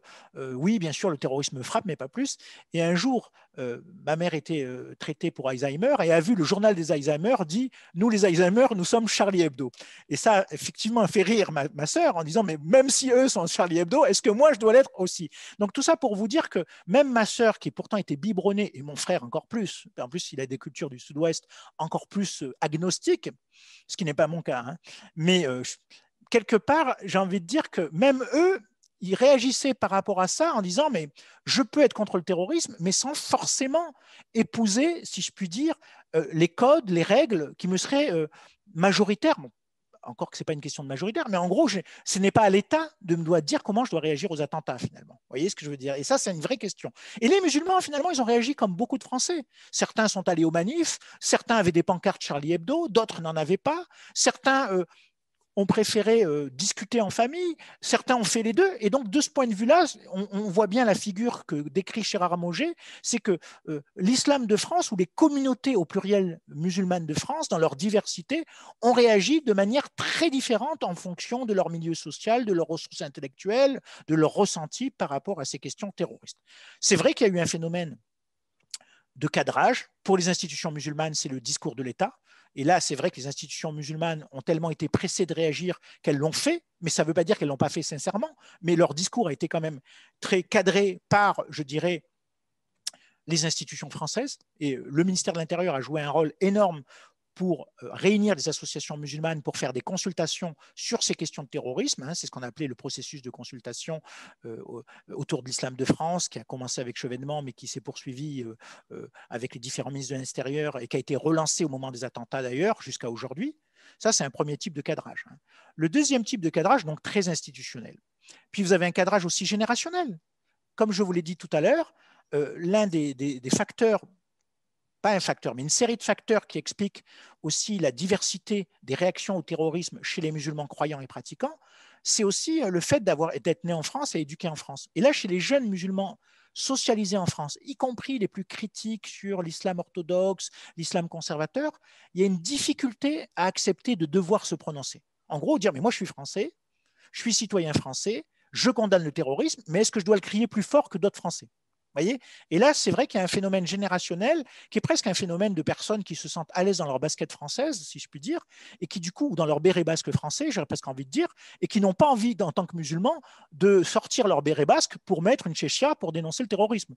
Un musulman basque, il a envie de garder son béret basque et en dire, voilà, moi, le terrorisme m'affecte et je ne vais pas me déguiser en musulman pour le condamner. Et puis, il y a aussi d'autres sensibilités que je pourrais décrire. Bon, il y a pu aussi avoir des réactions de sensibilité de femmes parce qu'elles se sentent mères, parce qu'elles se sentent aussi plus proches, sans tomber dans une vision patriarcale de ce qui peut être un fils qui est victime, etc. Mais je voudrais finir par ça, parce que ça me semble extrêmement important dans le contexte actuel où on discute beaucoup du séparatisme. Le plus dur pour beaucoup de citoyens français de confession, et pas seulement de confession musulmane, y compris de culture musulmane, qui ont parfois un rapport distancié par rapport à la religion, c'est souvent de ne pas être complètement associé à la communauté de deuil. C'est de dire oui, vous devez aller manifester, vous devez venir aux enterrements, mais quelque part, pas comme les autres. C'est-à-dire d'être associé, oui, peut-être, mais pas de manière complète, de manière totale. Un peu comme si vous viviez dans un village, y compris du Pays Basque, ou dans un petit quartier du Pays Basque, et qu'une personne meurt, une personne âgée par exemple, une personnalité locale ou une personne plus ordinaire, et qu'on vous disait oui, tu peux venir, mais mets-toi un peu à part du cortège funèbre. Oui, tu peux rendre hommage à la victime, à la personne qui est morte, mais ne le fais pas comme les autres. Et ça, je crois qu'aujourd'hui, pour beaucoup de citoyens français musulmans, c'est vécu comme une véritable blessure symbolique. Hein. Je crois qu'il y a une véritable blessure symbolique à devoir se justifier en tant que musulman de la peine, de la sidération, du drame, de l'inquiétude que provoque le terrorisme. Hein. Et ça, je crois que quelque part, quand on exige des musulmans aujourd'hui français qui le condamnent encore plus fort, qui parlent encore plus fort sur le terrorisme, c'est quelque part les rappeler qu'ils ne sont pas tout à fait comme les autres citoyens français, alors que beaucoup de musulmans, comme nous tous, bien sûr, ressentent de la peine, de la sidération, etc. Et ça, c'est vrai que, outre la logique de bouc émirisation, Et là, je dois avouer, il faut être nuancé dans cette analyse. C'est vrai qu'on ne peut pas dire que beaucoup d'acteurs publics en France, hommes politiques, médias, considèrent que les musulmans soient coupables. Bien sûr, très rarement. Même Marine Le Pen ne le fait pas, vous voyez. Mais par contre, il y a une autre accusation qui les peine encore plus, c'est d'être responsable. C'est-à-dire, comme le montrent très bien les travaux de René Girard sur le bouc émissaire, la fabrique du bouc émissaire, ce n'est pas de considérer les gens comme coupables, parce qu'on sait très bien que les musulmans ne sont pas derrière tous les terroristes. Vos voisins qui sont musulmans, on sait très bien qu'ils n'ont pas forcément approuvé les attentats et qu'ils ont armé les terroristes. Mais quelque part, on les rappelle à une sorte de responsabilité collective. Vous êtes musulmans, vous devez condamner quelque part vos frères. Mais les frères de qui? Ce n'est pas parce que je suis musulman que je suis cousin, le frère de celui qui a commis l'acte terroriste. Voyez?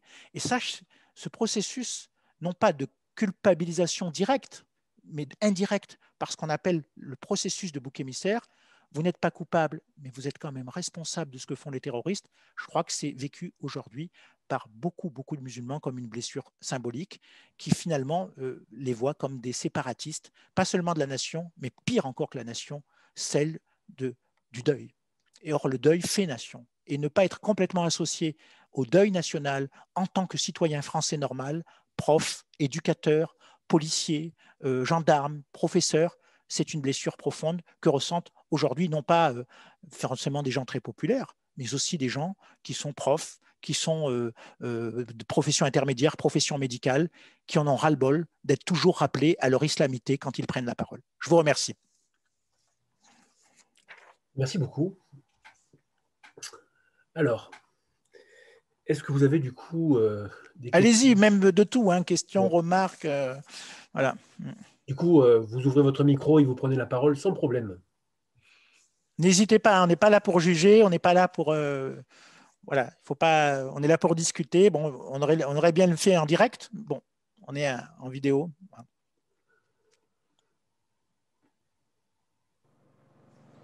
Je ne sais pas s'il y a des... Attendez, s'il y a eu des... Oui, non mais... Alors, je vais... Voilà, voilà. Ah, il y a un chat, par contre. Il y a peut-être des questions par chat, je ne sais pas. Non, c'était Oui. quelqu'un qui, au début de votre propos, disait que c'était un petit Oui, peu... comme pour les LGBT, oui. C'est la double assignation à l'invisibilité et la visibilité en tant qu'LGBT, oui, effectivement. Les formes d'assignation fonctionnent de manière assez comparable. Alors, du coup, puisque personne ne pose de questions, moi j'en ai une de questions. Ah, ils sont timides, les Basques, là. Il y a 20 ans, les Basques, on entendait parler à toutes les informations. Quoi, les bombes sautaient de partout, et là, c'est la timidité, ou quoi? Non, c'est de l'humour, hein, bien sûr. C'est de l'humour. Alors, attendez. Marie Louison, oui. L'incident qui s'est produit avec les enfants de 10 ans qui ont été... vous voyez, alors attendez, on va vous lire votre question complète. Oui. Qui ont été tenus en garde à vue pendant, effectivement, oui, pour apologie de terrorisme. Est-ce que c'est un effet pervers? Si vous voulez, le problème, il n'est même pas concernant les musulmans. C'est toujours, est-ce qu'aujourd'hui, les enfants peuvent faire l'objet de traitements pénals et sécuritaires comparables aux adultes? Bon, là, il s'agissait en plus de paroles. Et est-ce que finalement, la parole d'un enfant dans des contextes précis peut être assimilée à de la haine raciale ou d'apologie du terrorisme au même titre que celle qui serait tenue par un adolescent conscient ou pour un adulte? Bon, ça, c'est une vraie question. En tout cas, ce qui est sûr, c'est que oui, du point de vue des conceptions des libertés et je dirais de la place de l'enfant qu'on a dans des sociétés démocratiques, effectivement, ça pose problème, ça fait question, quoi. Voilà, ma réponse est peut-être prudente, mais effectivement, bon, on le voit bien, c'est triste à dire, mais moi je vois bien, quand j'étais pas très loin de chez vous, quand j'ai fait mon lycée, c'était à Condom dans le Gers, donc c'était pas très loin de chez vous, Condom. Je voyais que régulièrement sur les tables, pourtant c'était un lycée de province, 8000 habitants dans ma ville, il y avait des croix gammées sur les tables, quoi. Donc ça veut dire qu'effectivement, on doit les interdire, on doit les combattre. Mais a priori, est-ce qu'on doit mettre 3 jours en prison quelqu'un qui l'a fait? Il faut peut-être l'expliquer. Il y a là un devoir de pédagogie pour justement qu'il quitte ce type d'idéologie d'idéologie d'extrême droite ou d'idéologie. Donc, du coup, c'est tout le positionnement d'une société démocratique qui, j'espère, croit encore au pouvoir de la pédagogie pour que les gens n'adoptent pas des propos de type extrémiste, quoi. Voilà, il faut croire à ça, sinon on se tire une balle dans la tête, quoi. C'est vrai que ce que vous dites là, en fait, ça rejoint une partie des propos, on en parlait tout à l'heure avant que la conférence commence, de Laurent Bonelli, qui disait qu'il y avait quand même beaucoup de jeunes qui pouvaient se saisir de ce registre-là du discours, finalement pour être sur le registre de la provocation, Oui. sans adhérer fondamentalement, parce que vous avez employé le mot idéologie, sans être imprégné profondément de cette idéologie-là aussi. Il y a à être attentif. Oui, et moi, au début de la discussion, que les personnes n'étaient pas encore connectées, je pense qu'il y a même les deux cas. C'est-à-dire qu'il y a des gens qui peuvent être sur ce mode de provocation. Ça ne veut pas dire qu'ils ne doivent pas faire l'objet de rappel à l'ordre, par ailleurs. Hein. Attention de ne pas tomber dans un discours complètement naïf. Mais à l'inverse, il y a des gens qui ne peuvent rien dire, qui vont passer à l'acte terroriste. Donc, c'est tout le problème. Hein. D'ailleurs, moi, je dis souvent, y compris devant des personnels sécuritaires, je dis souvent, avoir des terroristes partout, on n'en voit nulle part. La lutte contre le terrorisme, la première erreur dans la lutte anti-terroriste, c'est de globaliser, d'en voir partout.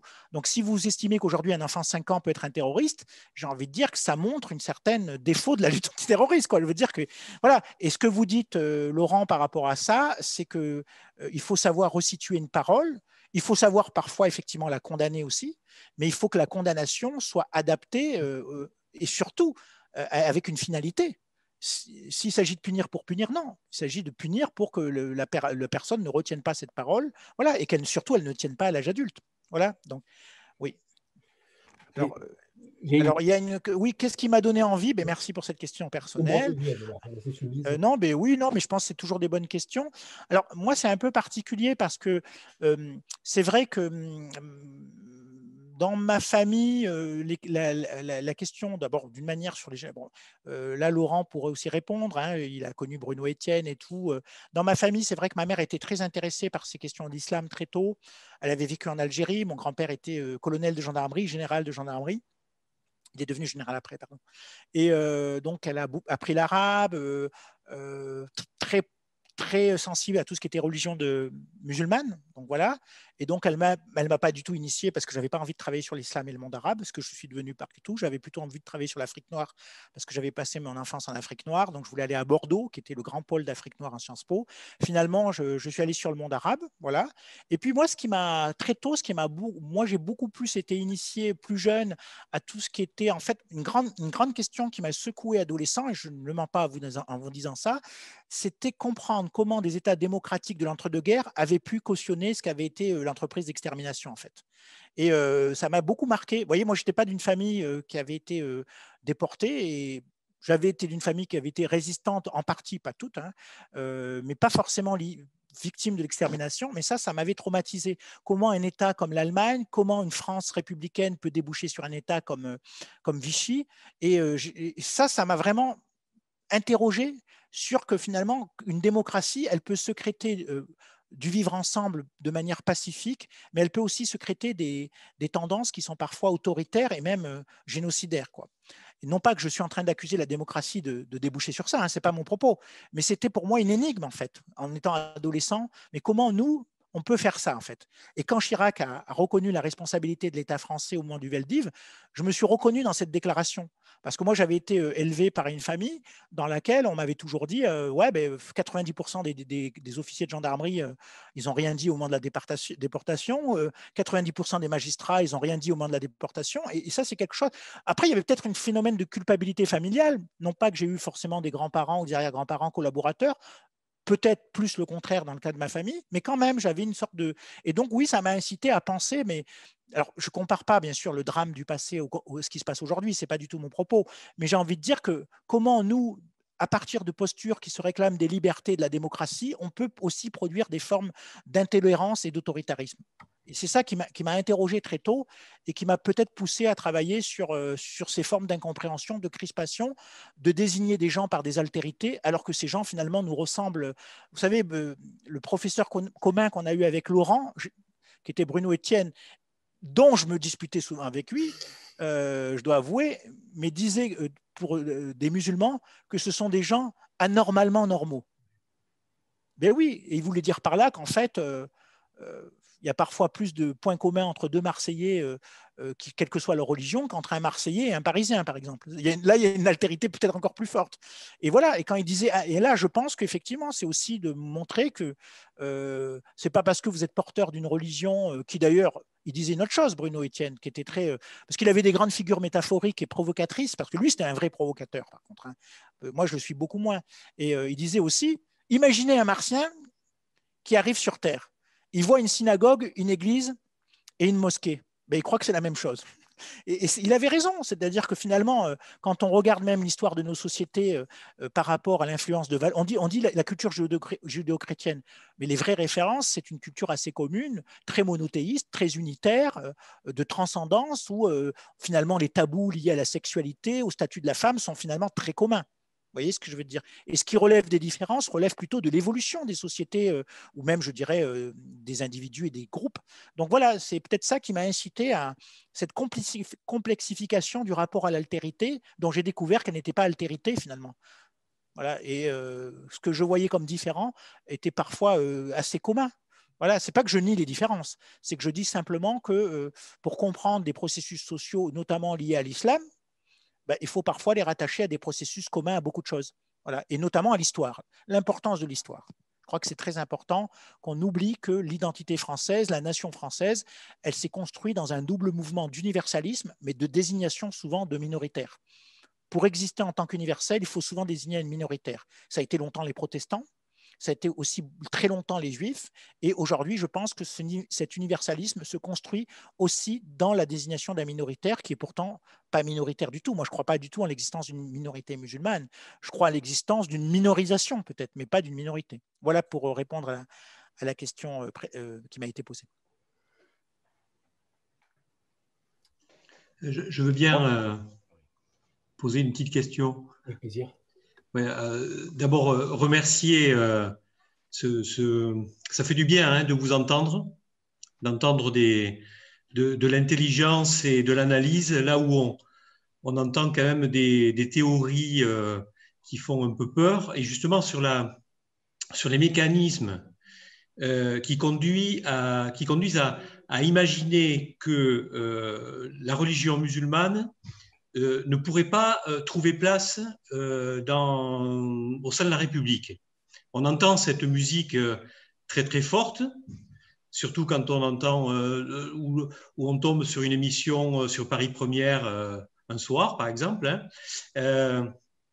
Donc il y a vraiment, et puis ça insiste beaucoup sur finalement cette désignation de tout un pan de notre société qui ne pourrait pas s'insérer finalement, qui ne pourrait pas trouver place et puis qui est hyper menaçante. Donc, je voulais savoir, mais là, vous commenciez déjà à donner une analyse de ce phénomène-là.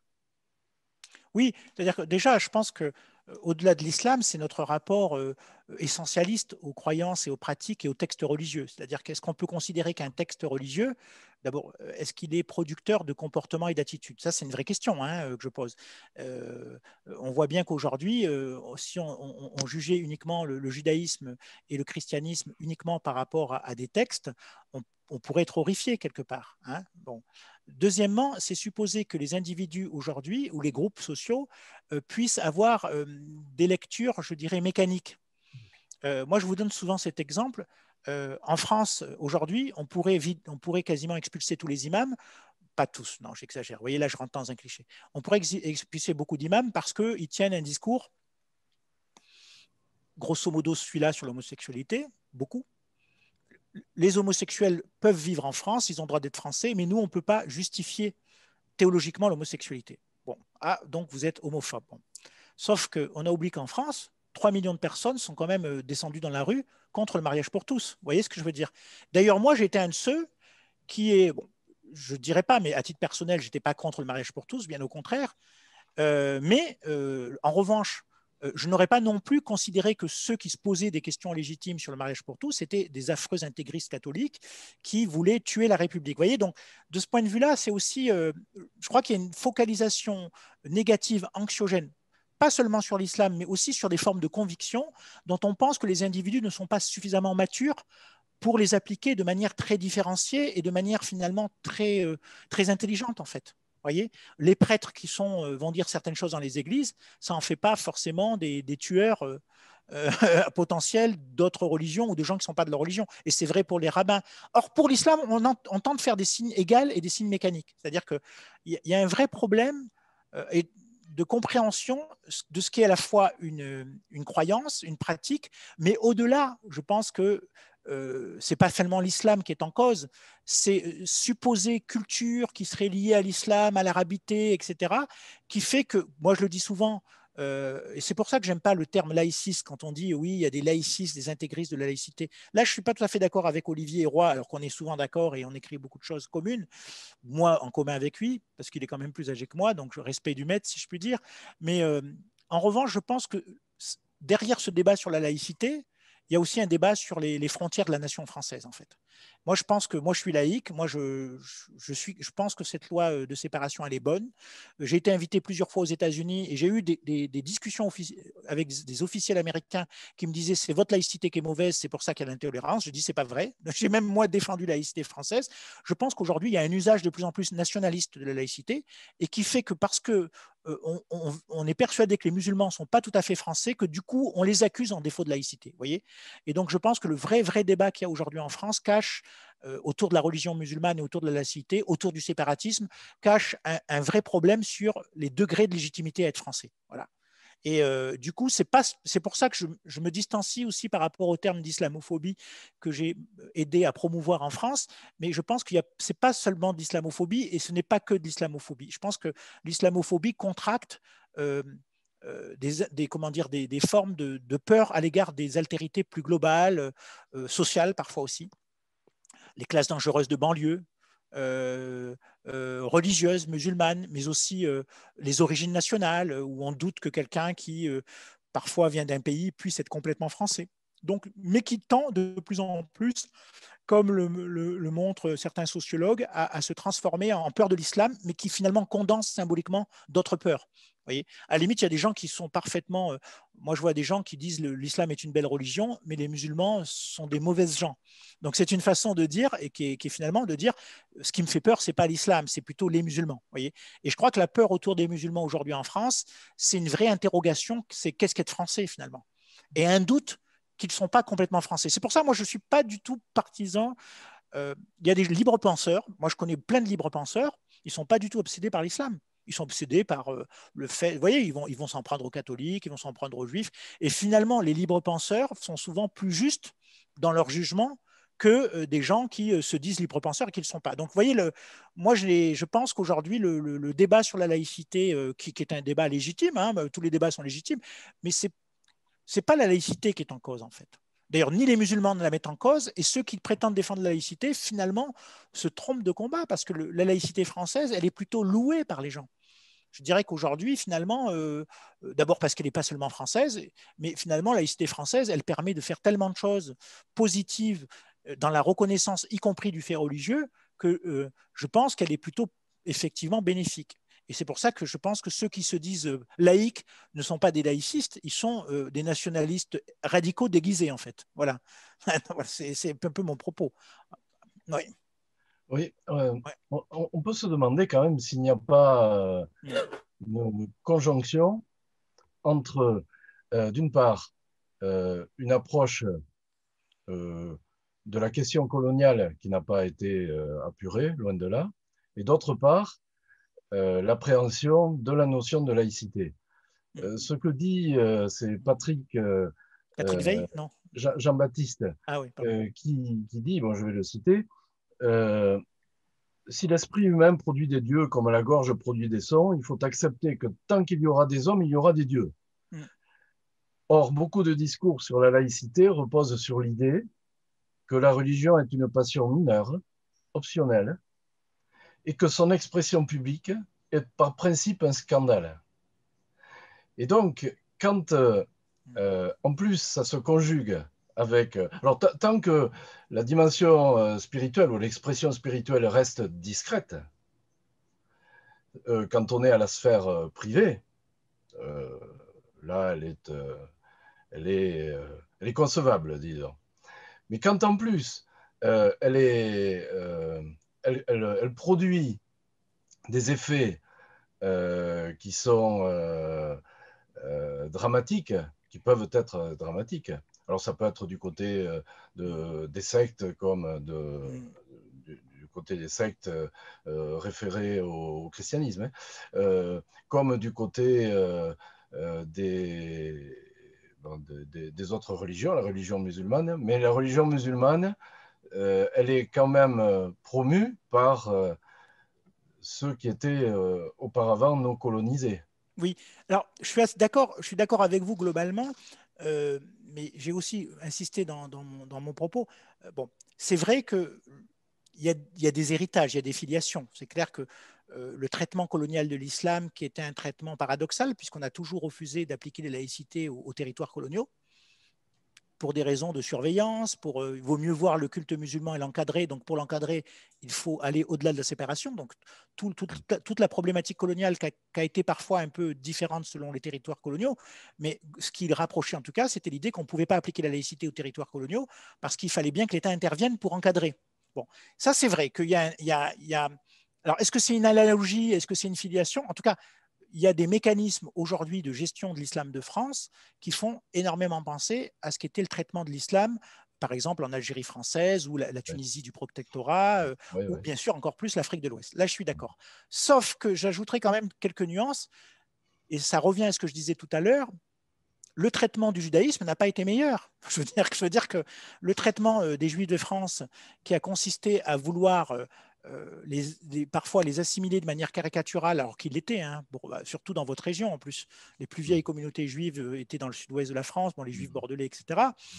Et qui, quelque part, était toujours de penser que le judaïsme ou que l'appartenance à cette religion pouvait entraîner un défaut de citoyenneté et d'intégration à la nation française, fait que j'ai envie de dire, moi, le vrai problème, bien sûr que la question coloniale, le traitement colonial, les héritages coloniaux, les filiations coloniales laissent des traces. Moi, je parle plutôt en termes de traces. Oui, vous avez raison. Ne serait-ce que laissent des gens qui l'ont géré. Souvent, beaucoup d'ailleurs de gens, on avait remarqué au ministère de l'Intérieur, avaient un passé colonial. Hein. Pas forcément mauvais d'ailleurs, parce que certains étaient des anticolonialistes, mais ils avaient un rapport avec la colonie. Mais quand on regarde aussi globalement comment étaient traitées les religions minoritaires en France, dans l'histoire de France, ou ceux porteurs de ces religions, le protestantisme aussi. Je veux dire qu'on est quand même un pays qui a fait la Saint-Barthélemy, quoi, dire, bien avant la Révolution française. Donc du coup, et pas au nom seulement du catholicisme, parce que là, c'est au nom aussi d'une certaine unité du royaume, donc avec des arguments, je dirais, sécularistes. Donc quelque part, c'est aussi la construction du rapport aux minoritaires dans l'histoire de France qui a posé problème. Voyez. Oui. Et je pense que notre rapport aux dits minoritaires, qui n'est pas toujours... Quelqu'un me posait la question des LGBT tout à l'heure. Aujourd'hui, tout le monde hypocritement va dire on est tous pour le mariage, ou beaucoup de gens vont dire on est pour le mariage pour tous. Mais moi, je me rappelle quelqu'un que je connais bien, qui est le maire de Bègle, qui a été un journaliste célèbre, lorsqu'il a fait un mariage pour tous, il a eu des milliers de lettres d'insultes, les mêmes qui aujourd'hui disent qu'ils ne sont pas un mariage pour tous. Donc je crois que la construction de l'identité française sur le mythe d'une homogénéité totale et parfaite, et vous qui êtes dans le Pays Basque, ça vous parle aussi, parce que moi je suis d'une grand-mère qui ne parlait même pas le français, de ma grand-mère paternelle, pas de maternelle, l'autre a été catalane, elle parlait français mais elle était catalane. Mais quelque part, c'est quand même fou de penser que pour devenir français, il fallait supposer ne parler qu'une langue, alors qu'on sait qu'aujourd'hui, la meilleure intégration en France, c'est de pouvoir en parler plusieurs pour être, ne serait-ce qu'avoir un emploi, un intérêt plus. Et c'est quand même ça aussi qui pose problème. Alors moi, je ne suis pas un anti-jacobin, un anti-centralisateur, non, ce n'est pas du tout mon propos, mais je m'interroge aussi sur la fabrication de cette identité française dans son rapport à l'islam, mais dans son rapport général à toutes les formes d'altérité qui sont perçues comme problématiques et qui peuvent le devenir alors qu'elles ne le sont pas aujourd'hui, mais dans 20 ans, peut-être qu'on reprochera qu'il y a une invasion évangéliste en France, qu'il y a un problème avec le bouddhisme. Ça ne m'étonnerait pas qu'on dénonce le bouddhisme comme une... Regardez aussi, au moment du coronavirus, on nous a ressorti des vieux clichés sur les Chinois, en disant ils sont intégrés, ils sont merveilleux, mais ils nous cachent des choses. Vous voyez, les Chinois, ce n'est pas comme les Arabes, ils ne font pas de bruit, mais c'est parce qu'ils ne font pas de bruit qu'on peut s'en inquiéter. Donc, bon, bien sûr, ni Emmanuel Macron, tout ça n'ont pas tenu ce discours, hein, il ne faut pas non plus généraliser. Mais quand même, je pense qu'il y a un problème à la construction du mythe de l'homogénéité de cette identité française. Et je pense que ça parle aussi aux Basques. non pas que je suis pour une nation basque autonome, mais en tout cas, peut-être qu'il y a une nation basque, ça je ne sais pas, je n'ai pas étudié ce problème, mais en tout cas, le fait de dire que la langue basque ait pu être un obstacle à être un bon français, effectivement, est un non-sens total sur le plan sociologique et de l'apprentissage, même de l'équilibre personnel. Si vous avez été élevé dans une famille basque, il me paraîtrait encore mieux. Et puis, on sait très bien aujourd'hui, avec des tas d'études, que parler de langue vous fait aller vers une troisième, vers une quatrième, vers une cinquième. C'est pour ça que je suis d'ailleurs très nul en langue. Je parle un peu l'arabe et je suis très mauvais en anglais, mais parce que peut-être que je n'ai pas eu cette éducation qu'ont eu mes cousins de parler plusieurs langues, par exemple. Voilà. Donc il y a un problème à l'homogénéité, au mythe de l'homogénéité. Une identité nationale doit-elle être nécessairement construite selon un modèle unique? Ça, c'est un vrai problème et qui, du coup, nous renvoie à d'autres problèmes que celui de la religion. Ouais, je suis bien d'accord avec vous. Juste avec peut-être une précision, c'est que les Juifs auxquels vous faisiez référence du Sud-Ouest, en fait, c'était des Juifs maranes qui venaient du Portugal et qui étaient, eux, perclus de culture européenne, enfin au moins de l'âge classique. Et par contre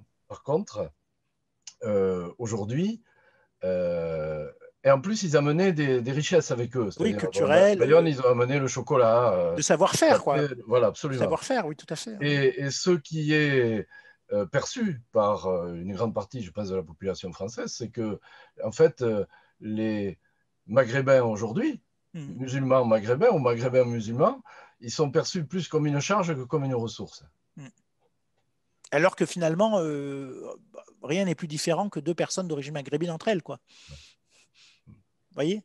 C'est-à-dire que ça veut dire que vous pouvez avoir un franc-mac d'origine maghrébine qui pense qu'il n'y a pas de Dieu ou qui est le grand architecte, et puis vous pouvez avoir un mec issu d'une famille maghrébine qui est bouddhiste, donc, et vous pouvez avoir des musulmans entre eux qui pensent des choses très différentes sur les conceptions de la philosophie de la vie, de la femme, voilà. Donc, mais ces formes d'assignation sont très pesantes. C'est clair que pour un individu, moi, vous savez ce que j'ai vu le plus évoluer avant de laisser des personnes poser des questions, c'est que j'ai vu il y a 20 ans, il y avait et ça je pense que notre ami Laurent, on a vu des intellectuels qui étaient très anti-musulmans, nés de familles musulmanes, en disant la religion, c'est ras-le-bol des barbes, ras-le-bol des voiles. Aujourd'hui, il y a une telle assignation, il y a une telle pression dans la société que, par exemple, parmi des journalistes, parmi des avocats, et je ne devrais même pas le dire, parmi des professions très sécuritaires, à force d'être vus comme des musulmans, ils finissent par dire, allez, d'accord, je le suis. Vous voyez? C'est-à-dire qu'en fait, tout ce débat sur le séparatisme, il va conduire à une chose, c'était le sens de ma tribune dans le New York Times, à créer la communauté musulmane qu'on redoute.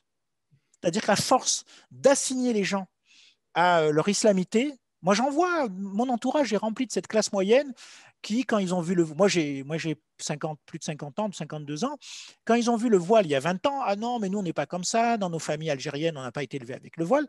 Aujourd'hui, ils n'ont pas le voile, mais ils sont compréhensifs en disant, voilà, parce que on en a ras-le-bol, on s'en prend au voile, mais on ne s'en prend pas aux autres religions, etc. Donc on est en train de créer aujourd'hui, avec les débats actuels, cette communauté musulmane qui n'existe pas en fait. Cette fiction va finir par devenir la réalité. À force d'assigner les gens finissent par se saisir de l'assignation pour dire, voilà, on est ça.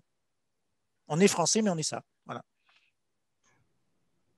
Alors, il y a déjà 30 ans, moi, quand j'étais éducateur de rue, dans les quartiers dits populaires, sur Paris ou sur Pau ou des Bois, c'était pas tant la référence à l'islam que ce qui était dit par les jeunes, c'était « nous sommes tous palestiniens ». Oui, oui. Alors bon, ça reste très fort, hein, la référence à la Palestine, elle reste mythique, mais effectivement. Mais là aussi, sur des prises de position très différentes. Bon, alors je veux dire, à Marseille, les plus actifs sur la question palestinienne, c'est ce qu'on appelle les juifs antisionistes. C'est-à-dire qu'ils sont toujours à vouloir organiser des manifestations à l'égard. Donc là aussi, il y a quelque chose. Mais bon, après, là aussi, le rapport à la Palestine, ça ne veut pas dire que les gens vont se faire sauter sur un bus pour défendre cette identité symbolique. Et moi, je pense que je vois aussi le rapport à la Palestine. Alors, j'ai vécu dans des pays comme le Liban, j'ai vécu en Syrie, etc. Alors là, c'est un autre rapport encore. Et j'ai surtout vécu en Tunisie, où le rapport à la Palestine peut aussi se traduire par une volonté de ne pas confondre avec le judaïsme et les juifs. Donc là aussi, il y a quand même des discernements. Et de croire qu'aujourd'hui, un musulman, ou parce qu'il est musulman, qui va critiquer la politique extérieure de l'État d'Israël ou la politique interne est antisémite, c'est oublier qu'en Israël, il y a aussi des Israéliens qui critiquent la politique de l'État d'Israël. Bon, ça, on l'oublie un peu souvent. Et heureusement qu'on voit C'est pour ça que je vous dis franchement, à titre personnel, je regarde ce qui se passe là-bas, je lis parfois la presse, je regarde des feuilletons aussi, parce qu'ils font beaucoup de séries, les Israéliens sont très forts, pour m'imprégner un peu, parce que du coup, je veux savoir. Et effectivement, on est assez surpris. Et du coup, là aussi, c'est caricature. C'est-à-dire, aujourd'hui, on va finir par produire effectivement des antisionistes antisémites, parce qu'à force de confondre une critique d'un État, critique d'une politique d'un État, même pas de l'État lui-même, avec l'antisémitisme, on risque de créer des vrais antisémites. C'est ça qui me fait. Bon, là, je dépasse mon rôle de sociologue et je me remets dans ma citoyenneté. Moi, ce qui m'inquiète, c'est qu'à force de faire des choses caricaturales, on finit par produire la caricature. Des prophéties qui vont se finir par, voilà, à force de dire ils sont séparatistes, ben, on va finir par créer la séparation. Mais là où je suis plutôt optimiste, et y compris quand les gens sont... J'ai parlé de violence symbolique tout à l'heure, je peux vous dire que malgré la violence symbolique actuelle, les gens ne viendront pas des terroristes. Ça, je ne le crois pas du tout. Et comme on dit, brûler des voitures, y compris dans les quartiers populaires, ce n'est pas brûler des gens. Pouvoir être inquiet sur les opérations antiterroristes, ça ne veut pas dire les cautionner le terrorisme. Donc, je pense que les gens sont très lucides. Et contrairement à certains sociologues, là, je me différencie de certains sociologues parfois très progressistes et à gauche, qui est d'imaginer, parce qu'on traite mal les banlieues, qu'elles vont finir par sombrer dans le terrorisme. J'y crois pas. C'est-à-dire que moi, je reste très, très optimiste et je pense que les formes de violence émeutière classiques vont beaucoup se développer. Je pense qu'on va avoir beaucoup de violences émeutières en France dans les prochaines années. Les gilets jaunes étant une violence émeutière, finalement, hein, et de gens très différents. Et oui, mais je ne crois pas forcément que... c'est pas parce que vous êtes victime que vous devenez forcément un terroriste. Hein. Il y a d'ailleurs des terroristes qui ne sont même pas des victimes. Il y a des terroristes qui ont des trajectoires de classe moyenne et qui sont parfois de... Moi, j'en connais malheureusement une famille, c'était une famille de gendarmes. Bon, c'est triste à dire, mais il n'était pas forcément victime d'islamophobie à titre personnel. Voilà. Et pourtant, il est devenu djihadiste.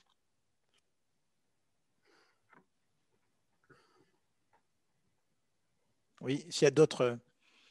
N'hésitez pas, hein, des réflexions, même des critiques ou des. Parce que je crois qu'il faut. C'est pas. Je suis pas là pour répondre la vérité. Hein, je suis là pour discuter avec vous de vos expériences personnelles aussi. Voilà.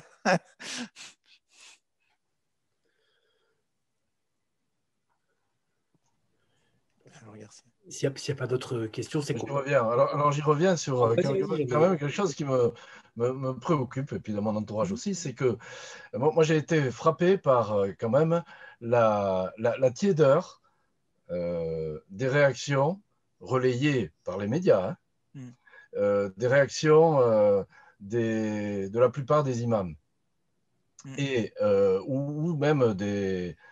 alors pas des musulmans, mais j'ai eu un témoignage ici sur Bayonne. Il se trouve que il y a une mosquée qui a été attaquée par un monsieur, une personne âgée qui n'avait pas tous ses esprits et qui a blessé deux musulmans pratiquants eux-mêmes âgés. Et s'est organisé sur Bayonne une marche pour la paix, en fait, et interreligieuse, et qui est partie du quartier populaire où ça s'est passé jusqu'au centre-ville de Bayonne. Et à cette occasion-là, on a pu, dans la préparation, échanger avec justement des représentants de la mosquée et des musulmans pratiquants qui, en fait, attendaient, d'une certaine manière, à la fois une forme de reconnaissance par le témoignage que pouvaient apporter, notamment certains qui représentent la culture basque, et les Basques de l'intérieur, et notamment il y a plusieurs mouvements qui se sont associés à ça. Il y a eu les Artisans de la Paix et d'autres. Et ce qu'on a pu échanger, c'est autour de mais pourquoi est-ce que vous vous autorisez pas à et en fait, eux, ils étaient plutôt, dans moi ce que j'ai perçu, hein, dans un vécu de mépris tellement important qu'à un moment donné, ça les empêchait justement de s'autoriser. Alors là, pour aller dans votre sens, c'est là où on voit ce que j'appellerais la différence générationnelle. C'est-à-dire, et c'est là où ça provoque aussi des crispations, c'est que beaucoup de jeunes qui sont nés ici n'ont plus de complexe. Voilà. À dire voilà, la mosquée de Bayonne, ça nous pose problème. Voilà, il y a eu là. Ils n'ont plus de complexe à dire on condamne le terrorisme, mais ça ne fait pas pour ça qu'on doit perquisitionner tout musulman pratiquant. Et là, il y a vraiment des gens qui ont été complètement élevés en France, qui sont je dirais, dans leur béret basque français pour le Pays basque et aussi à l'aise dans leur religion, et qui en même temps donc n'ont pas de complexe. Et c'est ce qui pose problème justement avec une association comme le CCIF par exemple, c'est-à-dire que après on peut faire des critiques à cette association, mais c'est vrai que c'est pas une association extrémiste. Moi je les ai suivis, c'est plutôt des gens, vous avez bien vu, j'ai même montré leur affiche Nous sommes nation. Vous connaissez beaucoup d'associations qui mettent des affiches Nous sommes nation, bon, avec le drapeau bleu blanc rouge, bon. Et là donc c'est vrai c'est assez bizarre. Plus vous manifestez votre francité et un discours critique en tant que Français et musulman, plus ça provoque des peurs. C'est ça qui est le paradoxe. L'imam qui ne parle pas français, qui va serrer la main du préfet ou du maire, finalement, il rassure. Alors qu'il ne parle pas français, on ne sait même pas ce qu'il dit dans ses prêches. Alors que le jeune musulman français qui va dire oui, moi c'est mon pays, mais en même temps, je ne suis pas d'accord avec cette politique-là, on risque sa critique, au lieu de dire que c'est une critique comme n'importe quel citoyen, on va souvent la ramener à son islamité et en faire peut-être même un signe de radicalisme, vous voyez. Et or, précisément, et je le dis toujours, le rêve des djihadistes, c'est qu'il y ait beaucoup, beaucoup d'islamophobie en France ou plutôt de racisme anti-musulman pour pouvoir triompher. Donc ceux qui veulent le faire reculer, en quoi sont-ils extrémistes? Vous voyez ce que je veux dire? C'est aussi la contradiction majeure aujourd'hui. C'est-à-dire que les djihadistes, finalement, sont très contents du discours actuel, mais ils sont hyper contents du discours actuel. Ils vont dire on va recueillir peut-être des futurs adhérents. Et du coup, c'est tout à fait le paradoxe aujourd'hui en France, c'est qu'on peut très bien être critique d'une politique, y compris d'une politique qui est un peu trop large dans sa répression, si je puis dire, et par ailleurs, tout à fait dénoncer ouvertement la violence qui est commise au nom de l'islam. Et ça, je ne sais pas pourquoi. Est-ce qu'il y a un autisme? Est-ce qu'il y a une instrumentalisation politique? En tout cas, on voit bien les dégâts que ça provoque. Après, sur les médias, moi, je serais plus nuancé parce que vous voyez, les médias locaux, France 3 Marseille ou France 3 Aquitaine, quand il y a des initiatives musulmanes, ils envoient quand même une caméra. Vous voyez, je pense qu'il ne faut pas s'imaginer que les médias se résument à CNews quand même. Vous voyez, c'est-à-dire que c'est vrai qu'on est très en colère contre CNews, on est très en colère contre BFM. Maintenant, la LCI, c'est devenu une chaîne d'extrême gauche presque, vous voyez, avec CNews. Bouygues, c'est presque un acteur de l'extrême gauche aujourd'hui avec CNews, si je puis dire. C'est-à-dire que l'exploit de CNews, c'est d'avoir transformé TF1 en chaîne de gauche, quoi. C'est pas vrai, c'est de l'humour. Mais je veux dire par là que les médias, vous avez à boire et à manger, et vous avez beaucoup aussi de dépossession par les rédactions du bon travail des journalistes. Il y a des journalistes qui font un super boulot d'enquête, qui font le tour des mosquées, qui filment, et au bout du compte, on voit leur travail fini. C'est toujours très caricatural, vous voyez, parce qu'il y a aussi ce phénomène, c'est-à-dire que beaucoup d'acteurs ordinaires du journalisme font du bon boulot. C'est pour ça que les chaînes régionales sont souvent plutôt assez honnêtes, et qu'à la fin, on met ça dans une sorte de gloubi-goulba, comme on disait à l'époque de l'île aux enfants, qui débouche sur des choses catastrophiques. Et là, il y a le très bon bouquin de Thomas Deltombe, L'islam imaginaire, qui montre bien comment les journalistes sont parfois dépossédés par exemple, moi j'ai étudié des titres de journaux comme Le Point, l'Express, qui nous font croire que la République islamique va être créée demain en France, quoi. Et finalement, vous voyez la couverture terrifiante, terrifiante la couverture. Vous ouvrez, vous avez parfois un ou deux articles plus nuancés à l'intérieur. Voyez, donc ça veut dire que notre lecture des médias doit être aussi nuancée, et que malheureusement, ce qui est retenu, c'est souvent les couvertures. Mais heureusement, il n'y a pas que ça. Et c'est vrai qu'il y a parfois des journalistes locaux et même nationaux qui font bien leur travail. Je vous donne un exemple plutôt positif. Au moment du Covid, moi je ne suis pas un spécialiste de la communauté asiatique, mais j'avais écrit un article sur les mythes positifs sur les Asiatiques qui contenaient en creux des mythes négatifs. En gros, quand vous dites un Asiatique est travailleur, très bien, on les voit bien. Mais non, mais c'est d'abord une globalisation, une essentialisation. En quoi être asiatique était le fait d'être travailleur? Et à côté de ça, ça veut dire peut-être qu'il est communautariste, qui déclare pas les morts pour pouvoir toucher la pension du bébé. Et je montrais que tout mythe positif a sa face négative. Et donc, 20 minutes, vous vous rendez compte, un tabloïd avait fait un superbe article sur Covid et racisme anti-asiatique. Vous voyez, comme quoi, voilà, est-ce qu'on pouvait attendre de 20 minutes, qui est quand même distribué gratuitement, qui ressemble un peu au tabloïd anglais dans sa forme, de faire un article vraiment critique sur le risque du racisme lié au Covid. Voyez, en disant attention, formule péril jaune, ça nous fait penser quand même à un vieux racisme anti-asiatique d'il y a un siècle, quoi. Donc, vous voyez, on voit des choses aussi positives. Et je pense que les médias sont à l'image de la société. Je dis souvent, quand la société délire, les médias finissent par délirer aussi, quoi.